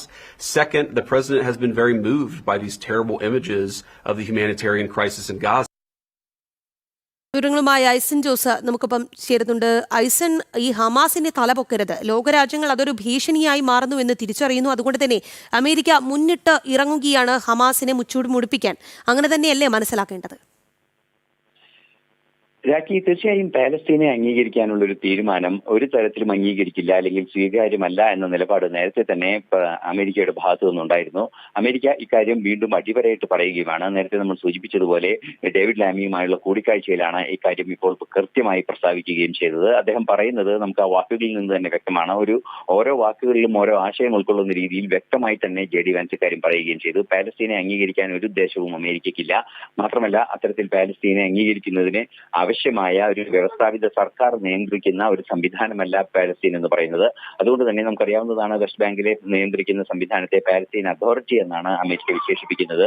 അതുപോലെ തന്നെ ഹമാസിനെ അധികാരത്തിൽ നിന്നും പൂർണ്ണമായും ഒഴിവാക്കുന്നതിന് കടുത്ത നടപടികൾ അടിയന്തരമായി ഉണ്ടാകേണ്ടതുണ്ട്. അതിന്റെ ഭാഗമായി എല്ലാം തന്നെ പാലസ്തീനെ അംഗീകരിക്കുന്നത് വലിയ വെല്ലുവിളികൾ സൃഷ്ടിക്കുമെന്നും അദ്ദേഹം പറയുകയുണ്ടായി. നേരത്തെ നമുക്കറിയാവുന്നതാണ്, ഇസ്രായേലിന്റെ കൃത്യമായ നിലപാട് ഇത്തരത്തിൽ പാലസ്തീനെ അംഗീകരിക്കുന്ന ഏതെങ്കിലും രാഷ്ട്രങ്ങൾ അംഗീകരിക്കുന്നത് ഹമാസ് അനുകൂല നിലപാടാണ്, ഹമാസിനെ പ്രോത്സാഹിപ്പിക്കുന്ന ഒരു നിലപാടാണെന്നാണ് ഇസ്രായേൽ അറിയിച്ചിരുന്നത്. സമാനമായ നിലപാട് കൃത്യമായും JD വാൻസും അനുവർത്തിക്കുന്നു എന്നാണ് നമുക്ക് മനസ്സിലാക്കാൻ സാധിക്കുന്നത്. നേരത്തെ നമുക്കറിയാവുന്നതാണ്, ബ്രിട്ടനും കാനഡയും ഫ്രാൻസും എല്ലാം തന്നെ പാലസ്തീൻ സ്റ്റേറ്റ് അംഗീകരിക്കാനുള്ള ഒരു തീരുമാനമുണ്ടായിരുന്നു. സെപ്റ്റംബറിൽ വരാനിരിക്കുന്ന UN ജനറൽ അസംബ്ലിയിൽ ഇക്കാര്യം നിലപാടായി അറിയിക്കാനുള്ള ഒരു നീക്കമാണ് നടത്തിയിരുന്നത്. അതേസമയം ഹമാസിനെ ഇല്ലാതാക്കണമെന്ന കാര്യത്തിൽ ഈ 3 രാഷ്ട്രങ്ങൾക്കും മറ്റൊരു അഭിപ്രായമില്ല എന്നതും ഒരു വസ്തുതയാണ്. നിലവിലെ സാഹചര്യത്തിൽ കർശന നടപടികൾ ഉണ്ടാകുന്നതിനെ പ്രതികൂലമായി ബാധിക്കും ഈ പാലസ്തീനെ അംഗീകരിക്കുന്ന നിലപാട് എന്ന് അദ്ദേഹം വളരെ കൃത്യമായി പറയുകയും ചെയ്തിട്ടുണ്ട്. ശരി ഐസൻ, എന്തായാലും പലസ്തീനെ അംഗീകരിക്കില്ല, ആ ഒരു നിലപാടിൽ ഉറച്ചു നിൽക്കുകയാണ് അമേരിക്ക. മറ്റു രാജ്യങ്ങളുമായി കൈകോർത്തുള്ള പല നീക്കങ്ങളും അമേരിക്കയുടെ ഭാഗത്തു നിന്ന് ഹമാസിനെ മുച്ചൂടും പിടിപ്പിക്കാൻ ഉണ്ടാകുമെന്നും പ്രതീക്ഷിക്കേണ്ടി വരും. അത്തരത്തിലുള്ള പ്രതികരണമാണ് വാൻസ് നടത്തിയത്. ഐസൻ ജോസാണ് വിശദാംശങ്ങൾ നൽകിയത്. ബിഷപ്പ് ജോസഫ് പാംബ്ലാനിക്കെതിരെ DYFI. ബിഷപ്പിന് മുള്ളറുടെ അവസ്ഥ വരുമെന്ന് DYFI സംസ്ഥാന സെക്രട്ടറി VK സനോജ്. ഹിറ്റ്ലറുടെ ആദ്യകാല ചെയ്തികളെ അനുകൂലിച്ച പാസ്റ്ററായ നിയോ മുള്ളർക്ക് പിന്നീട് ജയിലിൽ കിടക്കേണ്ടി വന്നിരുന്നുവെന്നും VK സനോജ് പറയുന്നുണ്ട്. ആദ്യം ആ വാക്കുകൾ കേൾക്കാം. നിയോ മുള്ളർ ഹിറ്റ്ലറുടെ ആദ്യകാല ചെയ്തികളെ ന്യായീകരിച്ച ആളാണ്. പക്ഷേ ഒരു ഘട്ടം കഴിഞ്ഞപ്പോൾ നിയോ മുളറെ തന്നെ പിടിച്ച് ജയിലിലിട്ടു. ഏതാണ്ട് 5 വർഷത്തിൽ കൂടുതൽ ആ നിയോ മുളർ എന്ന് പറയുന്ന പാസ്റ്റർക്ക് ജയിലിൽ കിടക്കേണ്ടി വന്നു. ജയിലിൽ കിടന്നപ്പോഴാണ് നിയോ മുളർക്ക് ബോധോദയം ഉണ്ടായത്. അതുവരെ ആര് നല്ലതായിരുന്നു? ഹിറ്റ്ലർ നല്ലവനായിരുന്നു. ഏതാണ്ട് പാംപ്ലാനി പിതാവെല്ലാം നിയോ മുളറുടെ അവസ്ഥയിലേക്ക് വരും എന്ന കാര്യത്തിൽ തർക്കമില്ല. ചില പിതാക്കന്മാർ ഇപ്പോ RSSന് കൊള്ളുത്തുണർത്തുകയാണ്. കേക്കുമായിട്ട് RSSന്റെ ശാഖയിലേക്ക് കടന്നു വരുന്ന ആളുകൾ, കേക്കുമായിട്ട് തിരിച്ച് അങ്ങോട്ട് പള്ളിയുടെ അരമനയിലേക്ക് കടന്നു പോകുന്ന ആളുകൾ പരസ്പരം പരവതാനി വിരിക്കുന്നു, പരസ്പരം ആശ്ലേഷിക്കുന്നു. ആരെയാ ഇവർ പൊട്ടന്മാരാക്കുന്നത്? വിവരങ്ങളുമായി മിഥുൻ പിള്ളയാണ് നമുക്കൊപ്പം ചേരുന്നത്. മിഥുൻ, ഈ ബിഷപ്പിന് നിയോ മുള്ളറുടെ അവസ്ഥ വരുമെന്ന മുന്നറിയിപ്പാണ് ഡിവൈഫൈ നൽകുന്നത്. എന്താണ് കൂടുതൽ വിവരങ്ങൾ? ഛത്തീസ്ഗഡിൽ കന്യാസ്ത്രീമാരെ അറസ്റ്റ് ചെയ്ത വിഷയത്തിൽ കാര്യക്ഷമമായി ഇടപെട്ട കേന്ദ്ര സർക്കാരിനെ പിന്തുണച്ചുകൊണ്ട്, അല്ലെങ്കിൽ കേന്ദ്ര സർക്കാരിനെ കൃത്യമായി നന്ദി പറഞ്ഞുകൊണ്ടാണ് നേരത്തെ തന്നെ തലശ്ശേരി അതിരൂപതയുടെ ആർച്ച് ബിഷപ്പായ മാർ ജോസഫ് പാംപ്ലാനി എത്തിയത്. ഇതിൽ കൊണ്ടാണ് ഇപ്പോൾ പാംപ്ലാനിക്കെതിരെ വലിയ വിമർശനവുമായി ഇടതുപക്ഷത്തുള്ള നേതാക്കന്മാർ രംഗത്ത് വരുന്ന സാഹചര്യം ഉണ്ടായിരിക്കുന്നത്. കഴിഞ്ഞ ദിവസം CPMന്റെ മുതിർന്ന നേതാക്കളാണെങ്കിൽ ഇന്നിപ്പോൾ DYFയുടെ സംസ്ഥാന സെക്രട്ടറിയാണ് ഇത്തരമൊരു വിമർശനവുമായി രംഗത്തെത്തിയിരിക്കുന്നത്. ഹിറ്റ്ലറുടെ ആദ്യകാല അനുകൂലിച്ച പാസ്റ്ററായ നിയോ മുള്ളർക്ക് പിന്നീട് ജയിലിൽ കിടക്കേണ്ടി വന്നു. ആ അവസ്ഥ പിതാവ് ഉണ്ടാകുമെന്നൊരു വിമർശനമാണ് ഈ DYFയുടെ സംസ്ഥാന നേതാവിന്റെ ഭാഗത്തു നിന്നുണ്ടായത്. ചില നേതാക്കന്മാർ RSSന്റെ കുഴലൂത്തുകാരായി മാറി എന്നൊരു വിമർശനം, അതായത് സഭയുടെ ആളുകളെ പൂർണ്ണമായും അവഹേളിക്കുന്ന രീതിയിൽ തന്നെയാണ് സംസ്ഥാന സെക്രട്ടറിയുടെ വാക്കുകൾ എന്ന് പറയേണ്ടിയിരിക്കുന്നു. കാരണം അവർക്ക് അനുകൂലമായ അഭിപ്രായങ്ങൾ പറയുമ്പോൾ നല്ലവരും സത്യത്തിനോടൊപ്പം നിൽക്കുന്ന സമയത്ത് അവരെങ്ങനെയാണ് ഇങ്ങനെ അവഹേളിക്കപ്പെടുന്ന ഒരു ചോദ്യം തന്നെയാണ് ഈ വിഷയവുമായി ബന്ധപ്പെട്ട് ഉയർന്നു വരുന്നത്. അതേസമയം DYFയുടെ വിമർശനത്തിനെതിരെ സാമൂഹ്യ മാധ്യമങ്ങളിലടക്കം വലിയ വിമർശനങ്ങൾ ഇപ്പോൾ തന്നെ ഉയർന്നു വന്നിട്ടുമുണ്ട്. രാജി, ശരി. മിഥുൻ പിള്ളയാണ് വിശദാംശങ്ങൾ നൽകിക്കൊണ്ടിരുന്നത്. ബിഷപ്പ് ജോസഫ് പാംപ്ലാനിക്കെതിരെ DYFI ബിഷപ്പിന് നിയോ മുള്ളറുടെ അവസ്ഥ വരുമെന്നാണ് DYFI സംസ്ഥാന സെക്രട്ടറി VK സനോജ് പറഞ്ഞത്. ഹിറ്റ്ലറുടെ ആദ്യകാല ചെയ്തികളെ അനുകൂലിച്ച പാസ്റ്ററായ നിയോ മുള്ളർക്ക് പിന്നീട് ജയിലിൽ കിടക്കേണ്ടി വന്നിരുന്നുവെന്നും VK സനോജ് പറയുന്നുണ്ട്. വിശദാംശങ്ങൾ നൽകിയത് മിഥുൻ പിള്ളയാണ്. ഇനി നമ്മൾ തിരുവനന്തപുരത്തേക്കാണ്. മദ്യവിൽപ്പന ഓൺലൈനാകാൻ മൊബൈൽ ആപ്പ് തയ്യാറാക്കിയിരിക്കുകയാണ് ബവ്കോ. ഇത് സംബന്ധിച്ച് ബവ്കോ MD ശുപാർശ സമർപ്പിച്ചു. ഓൺലൈൻ വിൽപ്പനയ്ക്കായി താല്പര്യം പ്രകടിപ്പിച്ച് സ്വിഗ്ഗി. വിവരങ്ങളുമായി ശാലിനി ചേരുകയാണ്. ശാലിനി, എന്തായാലും ഇനി മദ്യക്കുപ്പികൾ വീട്ടുമുറ്റത്തേക്ക് എത്തും, വീട്ടുവാതിൽക്കൽ എത്തും. അതിനുള്ള പദ്ധതിയാണ് സർക്കാർ ഒരുക്കിയിരിക്കുന്നത്. എങ്ങനെയാണ് കൂടുതൽ വിവരങ്ങൾ? രാഖി സൂചിപ്പിച്ചതുപോലെ തന്നെയാണ് ഇനി ഓൺലൈനായിട്ട് മദ്യം വീട്ടിലെത്തുന്ന നടപടികളിലേക്കാണ് സർക്കാർ കടക്കുന്നത്. ഇതുമായി ബന്ധപ്പെട്ട നടപടികൾ മുന്നോട്ട് കൊണ്ടുപോവുകയാണ് ബവ്കോ എന്നുള്ളതാണ് നമുക്ക് ഈ മണിക്കൂറിൽ മനസ്സിലാക്കാൻ സാധിക്കുന്നത്. സംസ്ഥാനത്ത് ഓൺലൈനിലൂടെ മദ്യം വിൽക്കാനുള്ള തീരുമാനവുമായി ബവ്കോ മുന്നോട്ട് പോകുന്നു. ഒപ്പം തന്നെ ഇത് സംബന്ധിച്ചൊരു വിശദമായ ശുപാർശ ബവ്കോ MD ഹർഷിത അട്ടലൂരി സർക്കാരിന് സമർപ്പിച്ചിരിക്കുകയാണ്.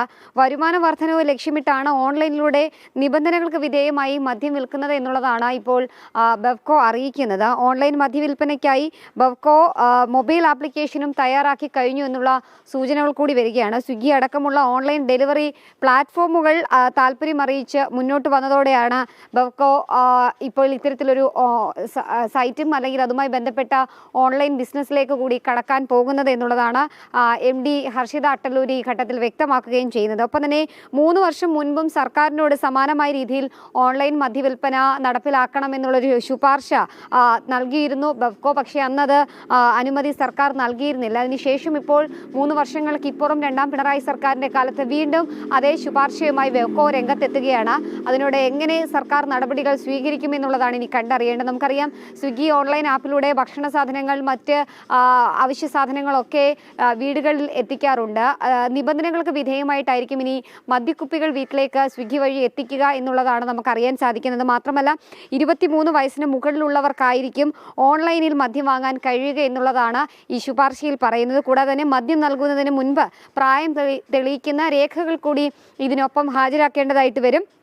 ഓൺലൈൻ മദ്യവിൽപ്പനയ്ക്ക് പുറമെ വീര്യം കുറഞ്ഞ മദ്യം പുറത്തിറക്കണമെന്നും ബെവ്കോ സർക്കാരിനോട് ശുപാർശ ചെയ്തിട്ടുണ്ട്. ഒപ്പം തന്നെ മദ്യവിൽപ്പന വർദ്ധിപ്പിക്കാൻ ലക്ഷ്യമിട്ടാണ് പുതിയ തീരുമാനം എന്നുള്ളതാണ് ബെവ്കോ വ്യക്തമാക്കുന്നത്. ഒപ്പം തന്നെ വിനോദസഞ്ചാരികളടക്കം വീര്യം കുറഞ്ഞ മദ്യം പുറത്തിറക്കണമെന്ന നിർദ്ദേശം മുന്നോട്ട് വെച്ചതോടുകൂടിയാണ് ബെവ്കോ ഇപ്പോൾ ആ നിർദ്ദേശം സർക്കാരിന് മുൻപിലേക്ക് വെക്കുന്നത്. ബെവ്കോയുടെ CMD ആയി കഴിഞ്ഞ ഒരു വർഷത്തോളമായി ഹർഷിത അട്ടലൂരി തുടരുകയാണ്. ഇതിനിടയിലാണ് വിശദമായി ഈ സാമ്പത്തിക പ്രതിസന്ധിയും ഒപ്പം തന്നെ എങ്ങനെ വരുമാനം വർദ്ധിപ്പിക്കാമെന്നതടക്കമുള്ള കാര്യങ്ങൾ പരിശോധിക്കുകയും ഇത്തരത്തിലൊരു നിർദ്ദേശം ഇപ്പോൾ സർക്കാരിന് മുൻപിലേക്ക് വെക്കുകയും ചെയ്തത്. എന്തായാലും 3 വർഷങ്ങൾക്ക് മുൻപ് സർക്കാർ ഇതിനെ അവഗണിച്ചതുപോലെ ഇപ്പോൾ അവഗണിക്കുമോ എന്നുള്ളതാണ് കണ്ടറിയേണ്ടത്. അവഗണിക്കാതെ മന്ത്രിസഭയിൽ ഈ തീരുമാനം കൊണ്ടുവന്ന് അംഗീകരിക്കുകയാണെങ്കിൽ വീടുകളിലേക്ക് ഇനി പ്രായപരിധി തെളിയിക്കുന്ന രേഖകൾ ഹാജരാക്കി സ്വിഗ്ഗി വഴി മദ്യം വീട്ടിലെത്തിക്കാൻ കഴിയുമെന്നുള്ളതാണ് ശുപാർശയിൽ പറയുന്നത്. രാഖി.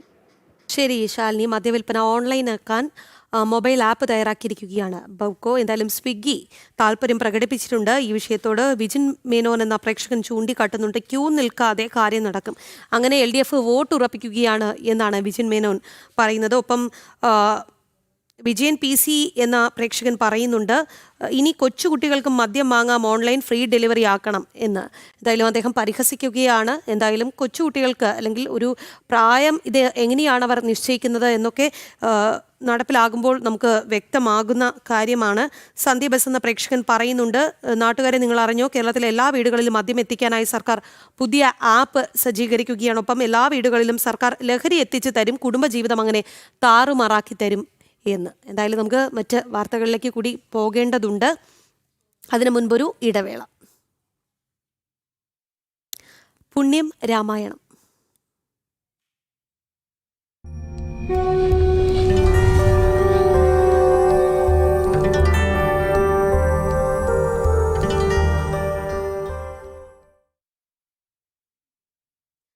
നാലമ്പല ദർശന പുണ്യം പകർന്ന് മൂഴിക്കുളം ലക്ഷ്മണക്ഷേത്രം. എറണാകുളം പാറക്കടവിൽ ചാലക്കുടി പുഴയോരത്താണ് തിരുമൂഴിക്കുളം ലക്ഷ്മണ പെരുമാൾ ക്ഷേത്രം. ക്ഷേത്രോൽപത്തിയെക്കുറിച്ച് ഏറെ ഐതിഹ്യങ്ങൾ നിലനിൽക്കുന്ന തിരുമൂഴിക്കുളത്ത് കർക്കിടക മാസത്തിൽ പതിവിലും വലിയ തിരക്കാണ്. തിരുവിതാംകൂർ ദേവസ്വത്തിന് കീഴിലാണ് മഹാക്ഷേത്രം. കേരളത്തിലെ പ്രസിദ്ധമായ നാലമ്പലങ്ങളിൽ 3ാമത്തെ ക്ഷേത്രമാണ് മൂഴിക്കുളം ശ്രീ ലക്ഷ്മണ പെരുമാൾ ക്ഷേത്രം. കേരളത്തിന്റെ വിവിധ ഭാഗങ്ങളിൽ നിന്ന് നിരവധി ഭക്തരാണ് ഇവിടെ എത്തുന്നത്. കേരളത്തിന് പുറത്തു നിന്നും ഭക്തരെത്തുന്നുണ്ട്.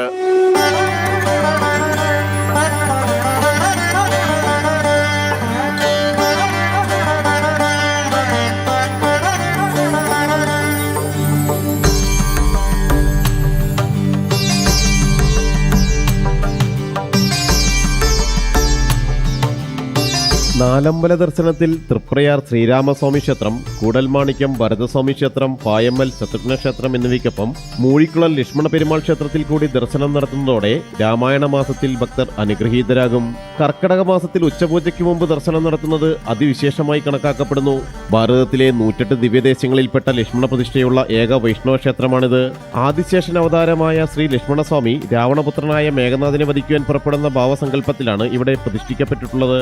ഈ ക്ഷേത്രത്തിന്റെ ഐതിഹ്യം എന്ന് പറഞ്ഞാൽ ലക്ഷ്മണസ്വാമി വനവാസകാലത്ത് ഏകനായി വന്ന തപസ്സിരുന്ന ഒരു സ്ഥലമാണ്. പൂർണ്ണാനദിക്കരയുടെ കരയിൽ ഹരിത മഹർഷി തപസ്സിരുന്ന കാലത്ത് അദ്ദേഹം വിഷ്ണു ദർശനത്തിന് വേണ്ടി തപസ്സിരിക്കുകയും വിഷ്ണു ഭഗവാൻ വന്ന് തിരുമൊഴി അരുളുകയും ചെയ്തു. അതാണ് തിരുമൊഴിക്കളം എന്ന് പറയുന്ന സ്ഥലത്തിന്റെ പേര് പറയുന്നത്. ആദിശേഷനായ ലക്ഷ്മണൻ 14 വർഷം വനവാസകാലത്ത് ഉപവാസമെടുത്തു രാവണപുത്രനായ മേഘനാഥനെ കൊല്ലാൻ വേണ്ടി.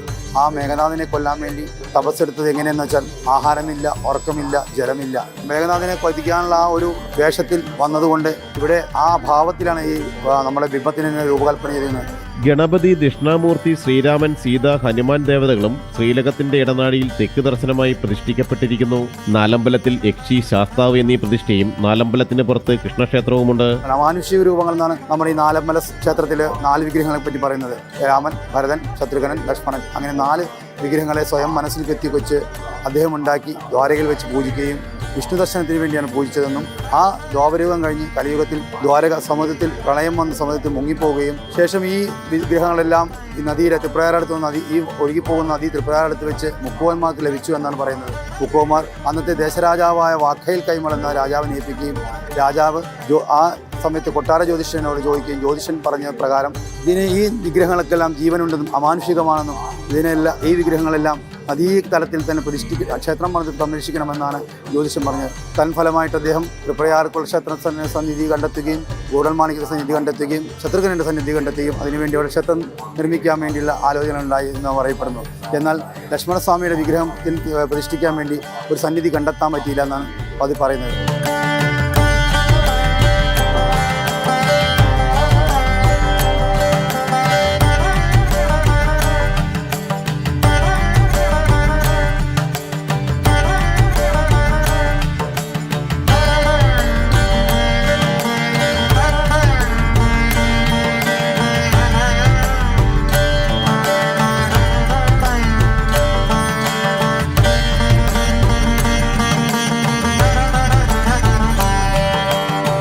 മലയാളക്കരയിൽ മാത്രമല്ല മറുനാട്ടിലും പുണ്യപുരാതന ക്ഷേത്രം പ്രസിദ്ധമാണ്.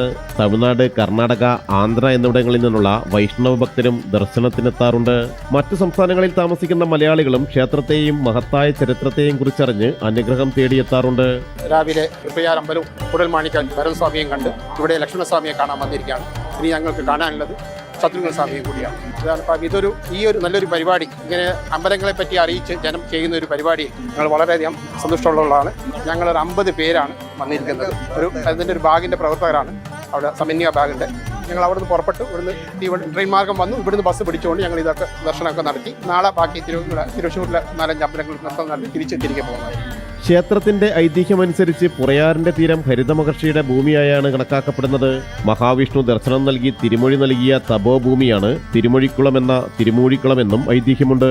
വനവാസകാലത്ത് ചതുരംഗപ്പടയോടുകൂടി ഭരതൻ ശ്രീരാമനെ കാണാനെത്തുമ്പോൾ തങ്ങളെ വധിച്ച് അയോധ്യ കൈക്കലാക്കാൻ വന്നതാണെന്ന സംശയത്തിൽ ലക്ഷ്മണൻ യുദ്ധത്തിന് തയ്യാറെടുക്കുകയും എന്നാൽ കരുതിയതിന് വിപരീതമായി ശ്രീരാമവാദങ്ങളിൽ നമസ്കരിച്ച് രാജ്യഭാരം തിരിച്ചേൽക്കണമെന്ന് ഭരതൻ അപേക്ഷിക്കുന്നത് കണ്ട് പശ്ചാത്താപഭാരത്താൽ പാപശാന്തിക്കായി പുറയാറിന്റെ തീരത്ത് ഹരിതമഹർഷിയുടെ തപോഭൂമിയിൽ മഹാവിഷ്ണു പ്രത്യക്ഷപ്പെട്ട സ്ഥലത്തെത്തി തപസ്സനുഷ്ഠിക്കുകയും വിഷ്ണു സങ്കല്പത്തിൽ ക്ഷേത്രം പണിയുകയും ലക്ഷ്മണൻ പണിയെഴുപ്പിച്ച ക്ഷേത്രം ലക്ഷ്മണ ക്ഷേത്രമായി മാറിയെന്നും ഐതിഹ്യമുണ്ട്. കർക്കിടക മാസകാലത്ത് 4:30 തുറക്കും. 4:30 തുറന്നിട്ട് 2 മണിക്ക് അടയ്ക്കും. വൈകിട്ട് 4:30 തുറക്കും, 9 മണിക്ക് അടയ്ക്കും. സാധാരണ ശനി ഞായർ ഒഴികെ എല്ലാ ദിവസങ്ങളിലും. ശനിയാഴ്ച 4:30 തന്നെ തുറക്കും, 2 മണിക്ക് അടയ്ക്കും. ഒറ്റപ്പം, പാൽപ്പായസം, കുടുംബാർച്ചന, ഗോശാല കൃഷ്ണന് തൊട്ടിൽ ചരട് ജപം, ഇതൊക്കെയാണ് പ്രധാന വഴിപാടുകൾ. തുടങ്ങുന്നത് രാമനെയാണ്, തൃപ്രയാരപ്പനെയാണ് ആദ്യം തുടങ്ങേണ്ടത്. തൃപ്രയാർ കഴിഞ്ഞ് കൂടൽമാണിക്യം, ഭരതൻ, ലക്ഷ്മണൻ, ഇവിടെ തിരുമൂഴിക്കുളം, പിന്നെ ലാസ്റ്റ് പായമ്മൽ. 1790-ലെ ടിപ്പുവിന്റെ പടയോട്ടകാലത്ത് ക്ഷേത്രം കൊള്ളയടിക്കപ്പെടുകയും വിഗ്രഹങ്ങൾ തകർക്കപ്പെടുകയും ചെയ്തിരുന്നു. 5 ഏക്കറോളം വിസ്തൃതിയിൽ 4 ഗോപുരത്തോടു കൂടിയതും ശില്പചാതുര്യവുമുള്ള വട്ടശ്രീകോവിലും ഇവിടത്തെ പ്രത്യേകതയാണ്. ഭക്തർക്ക് മേൽ ഇന്നും അനുഗ്രഹങ്ങൾ ചൊരിയുകയാണ് മൂഴിക്കുളം ശ്രീ ലക്ഷ്മണ പെരുമാൾ ക്ഷേത്രം. ലക്ഷ്മണസ്വാമി ഏകനായി വന്ന ക്ഷേത്രം മലയാള തിരുപ്പതികളിൽ ഒരു ക്ഷേത്രമായി കൂടിയാണ് തിരുമൂഴിക്കുളം ശ്രീ ലക്ഷ്മണസ്വാമി ക്ഷേത്രത്തെ വിശ്വാസികൾ കാണുന്നത്. തിരുവനന്തപുരം കരിക്കകം ശ്രീ ചാമുണ്ഡി ക്ഷേത്രത്തിൽ രാമായണ മാസാചരണത്തിന്റെ ഭാഗമായി രാമായണം ക്വിസ് മത്സരം സംഘടിപ്പിക്കുന്നു. ക്ഷേത്രത്തിൽ നടക്കുന്ന ക്വിസ് മത്സരം ഇന്ന് രാവിലെ 10 മണി മുതൽ ആരംഭിക്കും. 5ാം ക്ലാസ് മുതൽ 12ാം ക്ലാസ് വരെയുള്ള കുട്ടികൾക്ക് രാമായണത്തെ ആസ്പദമാക്കിയുള്ള പ്രശ്നോത്തരിയിൽ പങ്കെടുക്കാം. മത്സരത്തിൽ വിജയികളാകുന്ന കുട്ടികൾക്ക് സമ്മാനങ്ങളും ക്യാഷ് അവാർഡ് സമ്മാനിക്കുകയും ചെയ്യും. 15-ാം തീയതി രാമായണ പാരായണ മത്സരം നടത്താനും ക്ഷേത്ര ട്രസ്റ്റ് തീരുമാനിച്ചിട്ടുണ്ട്. മത്സരത്തിൽ വിജയികളാകുന്ന കുട്ടികൾക്ക് ക്യാഷ് അവാർഡ് നൽകും.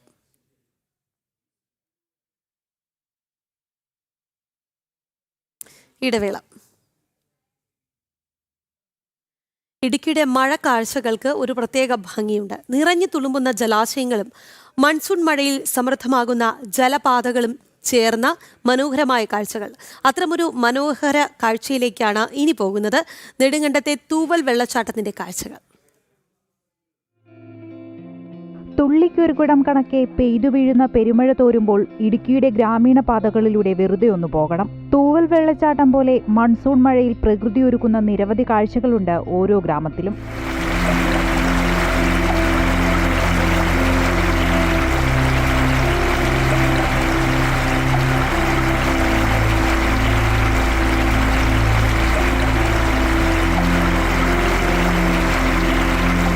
പാറക്കെട്ടുകളിലൂടെ ചിന്നിച്ചിതറി താഴേക്ക് പതിക്കുന്ന ജലപാതം. മുകൾ ഭാഗത്തു നിന്നും താഴെ നിന്നും തൂവൽ വെള്ളച്ചാട്ടത്തിന്റെ കാഴ്ചകൾ ആസ്വദിക്കാനാകും. മുകളിൽ നിന്ന് ദൂരേക്ക് ആർത്തൊഴുകുന്ന അരുവിയുടെ കാഴ്ച ലഭ്യമാകുമ്പോൾ താഴെ നിന്ന് വെള്ളച്ചാട്ടത്തിന്റെ എല്ലാ രൗദ്രതയും അടുത്തറിയാം.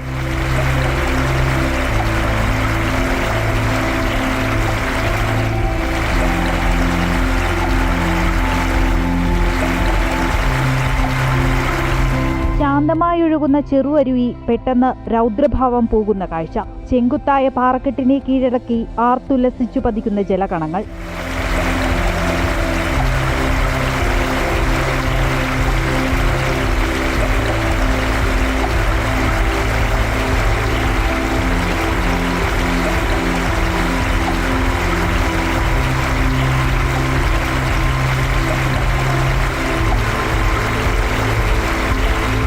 കാഴ്ചയ്ക്ക് അതിമനോഹരമെങ്കിലും നിരവധി അപകട സാധ്യതയുള്ള പ്രദേശമാണ് തൂവൽ. കാഴ്ചകൾ ആസ്വദിക്കാൻ എത്തുന്നവർ സാഹസികതയ്ക്ക് മുതിരരുതെന്ന് നാട്ടുകാർ ഓർമ്മപ്പെടുത്തുന്നു. നമുക്ക് ഇതിൻ്റെ അകത്ത് ചെയ്യാനുള്ള ബാരിക്കേഡുകളാണ് കൊടുക്കേണ്ടത് എന്ന് പറഞ്ഞാൽ ചെറിയ രീതിയിൽ ചെയ്തിട്ട് കാര്യമില്ല. റോഡിനെ കുറച്ച് അപ്പുറത്ത് നടപ്പ് വഴിയാണ് നമ്മൾ ഉദ്ദേശിക്കുന്നത്. നടന്നിറങ്ങി വരുമ്പോൾ ഇറങ്ങി വരരുത് എന്ന് പറഞ്ഞാൽ അതിനൊരു സെക്യൂരിറ്റി കാര്യങ്ങളൊന്നും നമ്മൾ ഉദ്ദേശിച്ചിട്ട് കാര്യമില്ല.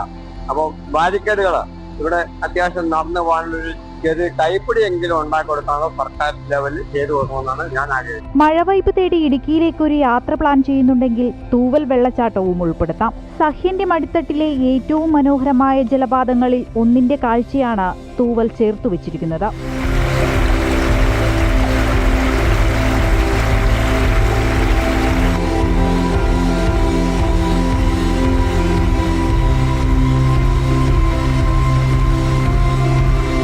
ജനം, ഇടുക്കി. തിരുവനന്തപുരം കിഴക്കേക്കോട്ട ഗാന്ധി പാർക്ക് നവീകരണത്തിന്റെ ഭാഗമായി കോർപ്പറേഷൻ ഭരണസമിതി ലക്ഷങ്ങൾ തട്ടിയെന്ന ആരോപണവുമായി BJP രംഗത്ത്. നവീകരണത്തിനായി പദ്ധതിയിലെ തുക പൂർണ്ണമായും വിനിയോഗിച്ചില്ലെന്നും ആരോപണമുണ്ട്. ജനങ്ങൾ ഉപയോഗിച്ചുകൊണ്ടിരുന്ന പാർക്കിന്റെ തിരക്കിട്ട നവീകരണത്തിന്റെ ആവശ്യകത എന്താണ് എന്നാണ് BJP ചോദിക്കുന്നത്. വിശദാംശങ്ങളുമായി SP ശ്രീനന്ദയാണ് നമുക്കൊപ്പം ചേരുന്നത്. ശ്രീനന്ദ, ഗുരുതരമായ ആക്ഷേപമാണ് BJP ഉന്നയിക്കുന്നത്. എന്താണ് കൂടുതൽ വിവരങ്ങൾ? തീർച്ചയായിട്ടും രാഖി, ഗുരുതരമായ ഒരു ആരോപണമാണ് ഇപ്പോൾ BJP കൗൺസിലർമാരടക്കം ഉന്നയിച്ചുകൊണ്ടിരിക്കുന്നത്. 1,50,00,000 രൂപ മുടക്കി ചെലവഴിച്ച ഒരു ഗാന്ധി പാർക്കിന്റെ നിർമ്മാണത്തിലാണ് ഇപ്പോൾ അപാകതകളും അതുപോലെ തന്നെ ആ പണം മുഴുവനായി വിനിയോഗിച്ചിട്ടില്ല എന്നുള്ള ഒരു ആരോപണവുമായി BJP രംഗത്തെത്തിയിരിക്കുന്നത്. നവീകരണ പ്രവർത്തനങ്ങൾ നടത്താനുള്ള യാതൊരുവിധ കാര്യങ്ങളും ഗാന്ധി പാർക്കിൽ നിലവിലില്ലായിരുന്നു. എന്നിട്ടും എന്തുകൊണ്ടാണ് ഇത്രയും രൂപ ചെലവഴിച്ച് ഇങ്ങനൊരു നവീകരണ പ്രവർത്തനങ്ങൾ നടത്തുന്നു എന്നുള്ളൊരു പ്രഹസനം നടത്തുകയുണ്ടായതെന്നൊരു ചോദ്യമാണ് ഇവിടെ കൗൺസിലർമാർ ഉന്നയിക്കുന്നത്. കഴിഞ്ഞ ഞായറാഴ്ചയായിരുന്നു ഈ ഒരു ഗാന്ധി പാർക്കിന്റെ ഉദ്ഘാടനം നിശ്ചയിച്ചിരുന്നത്. എന്നാൽ ആ ഉദ്ഘാടനം മാറ്റിവെക്കുകയുണ്ടായി. കാലാവസ്ഥയും മറ്റ് പ്രതികൂല സാഹചര്യങ്ങളും എന്നൊക്കെയാണ് അവർ നമുക്ക് ഇതിനായുള്ള മറുപടിയായി തരുന്നത്. പക്ഷേ ഇതൊന്നുമല്ല, ഈ ഒരു അവിടെ നടത്തിയ അഴിമതി ജനങ്ങൾ കണ്ടുപിടിക്കും അല്ലെങ്കിൽ മറ്റുള്ളവർ ചോദ്യം ചെയ്യുമെന്നുള്ളൊരു കാരണം കൊണ്ടാണ് ഈ പാർക്കിന്റെ നിർമ്മാണവും അതുപോലെ തന്നെ പാർക്കിന്റെ ഉദ്ഘാടനവും മാറ്റിവെക്കാനുള്ള സ്ഥിതി ഉണ്ടായതെന്നാണ് ഇപ്പോൾ നമുക്ക് മനസ്സിലാക്കാൻ സാധിക്കുന്നത്. ഇത്രയും കോടി രൂപ ചെലവഴിച്ച് ഈ ഒരു പാർക്കിന്റെ നവീകരണം നടത്തിയതിന്റെ ആവശ്യകത എന്തെന്ന് സർക്കാരും അതുപോലെ തന്നെ നഗരസഭയും കൃത്യമായി പറയണമെന്നൊരു കാര്യമാണ് ഇവർ ഉന്നയിക്കുന്നത്. എന്ത് വന്നാലും ഈ ഒരു പാർക്കിൽ നവീകരിച്ചിട്ടുള്ള എന്തെങ്കിലും ഒരു കാര്യം അവിടെ മുൻപും ആളുകൾ വന്നിരിക്കാറുണ്ട്. ജനങ്ങൾ എല്ലാവരും ഇരിക്കുന്ന ഒരു സ്ഥലമാണ്. എല്ലാ പേരും തന്നെ വിനോദസഞ്ചാരികൾ അടക്കമുള്ള പത്മനാഭസ്വാമി ക്ഷേത്രത്തിൽ വരുന്നവരെല്ലാവരും തന്നെ കുറച്ചു നേരമെങ്കിലും ഒന്ന് വന്നിരിക്കുന്ന ഒരു സ്ഥലമാണ് ഈ ഒരു ഗാന്ധി പാർക്ക്. അപ്പോൾ അത്രയും അവിടെ എല്ലാവിധ സുരക്ഷിതത്വങ്ങളും അതുപോലെ തന്നെ എല്ലാ സൗകര്യങ്ങളും ഉള്ള ഒരു ഗാന്ധി പാർക്കിൽ വീണ്ടും ഒരു നവീകരണം എന്നതുകൊണ്ട് എന്താണ് ഉദ്ദേശിച്ചത് സർക്കാർ എന്നുള്ള ചോദ്യമാണ് ഇവിടെ ഉന്നയിക്കപ്പെട്ടിരിക്കുന്നത്. 2024 ഈ ഒരു പാർക്കിന്റെ നവീകരണം വേണമെന്നുള്ളൊരു ആവശ്യം നഗരസഭ പറയുകയുണ്ടായത്. ശേഷം ഇത്രയും കോടി 1,50,00,000 രൂപ അത്രയും കോടി രൂപ അവിടെ ചെലവഴിച്ചതായി കാണുന്നില്ല എന്നൊരു കാര്യം ഇവിടെ BJP കൗൺസിലർമാർ പറയുന്നു. അത് തികച്ചും ശരിയാണ്. അത്രയും കോടി രൂപ ചെലവഴിച്ച തിരുവനന്തപുരം കിഴക്കേക്കോട്ട ഗാന്ധി പാർക്ക് നവീകരണത്തിന്റെ ഭാഗമായി കോർപ്പറേഷൻ ഭരണസമിതി ലക്ഷങ്ങൾ തട്ടിയെന്ന ആരോപണമാണ് BJP ഉന്നയിക്കുന്നത്. നവീകരണത്തിനായി പദ്ധതിയിലെ തുക പൂർണ്ണമായി വിനിയോഗിച്ചില്ല എന്ന് മാത്രമല്ല, ജനങ്ങൾ ഉപയോഗിച്ചുകൊണ്ടിരുന്ന പാർക്കാണത്. ആ പാർക്കിന്റെ തിരക്കിട്ട നവീകരണത്തിന്റെ ആവശ്യകത എന്തായിരുന്നു എന്ന ചോദ്യവും BJP ഉന്നയിക്കുന്നുണ്ട്. ശ്രീനന്ദയാണ് വാർത്തയുടെ വിശദാംശങ്ങൾ നൽകിയത്. ഈ വാർത്തയോടുകൂടി പുത്തൻപുലരിയുടെ സമയം സമാപിക്കുകയാണ്. ഇനി ലൈവ് റിപ്പോർട്ട്സ് കാണാം. നന്ദി, നമസ്തേ.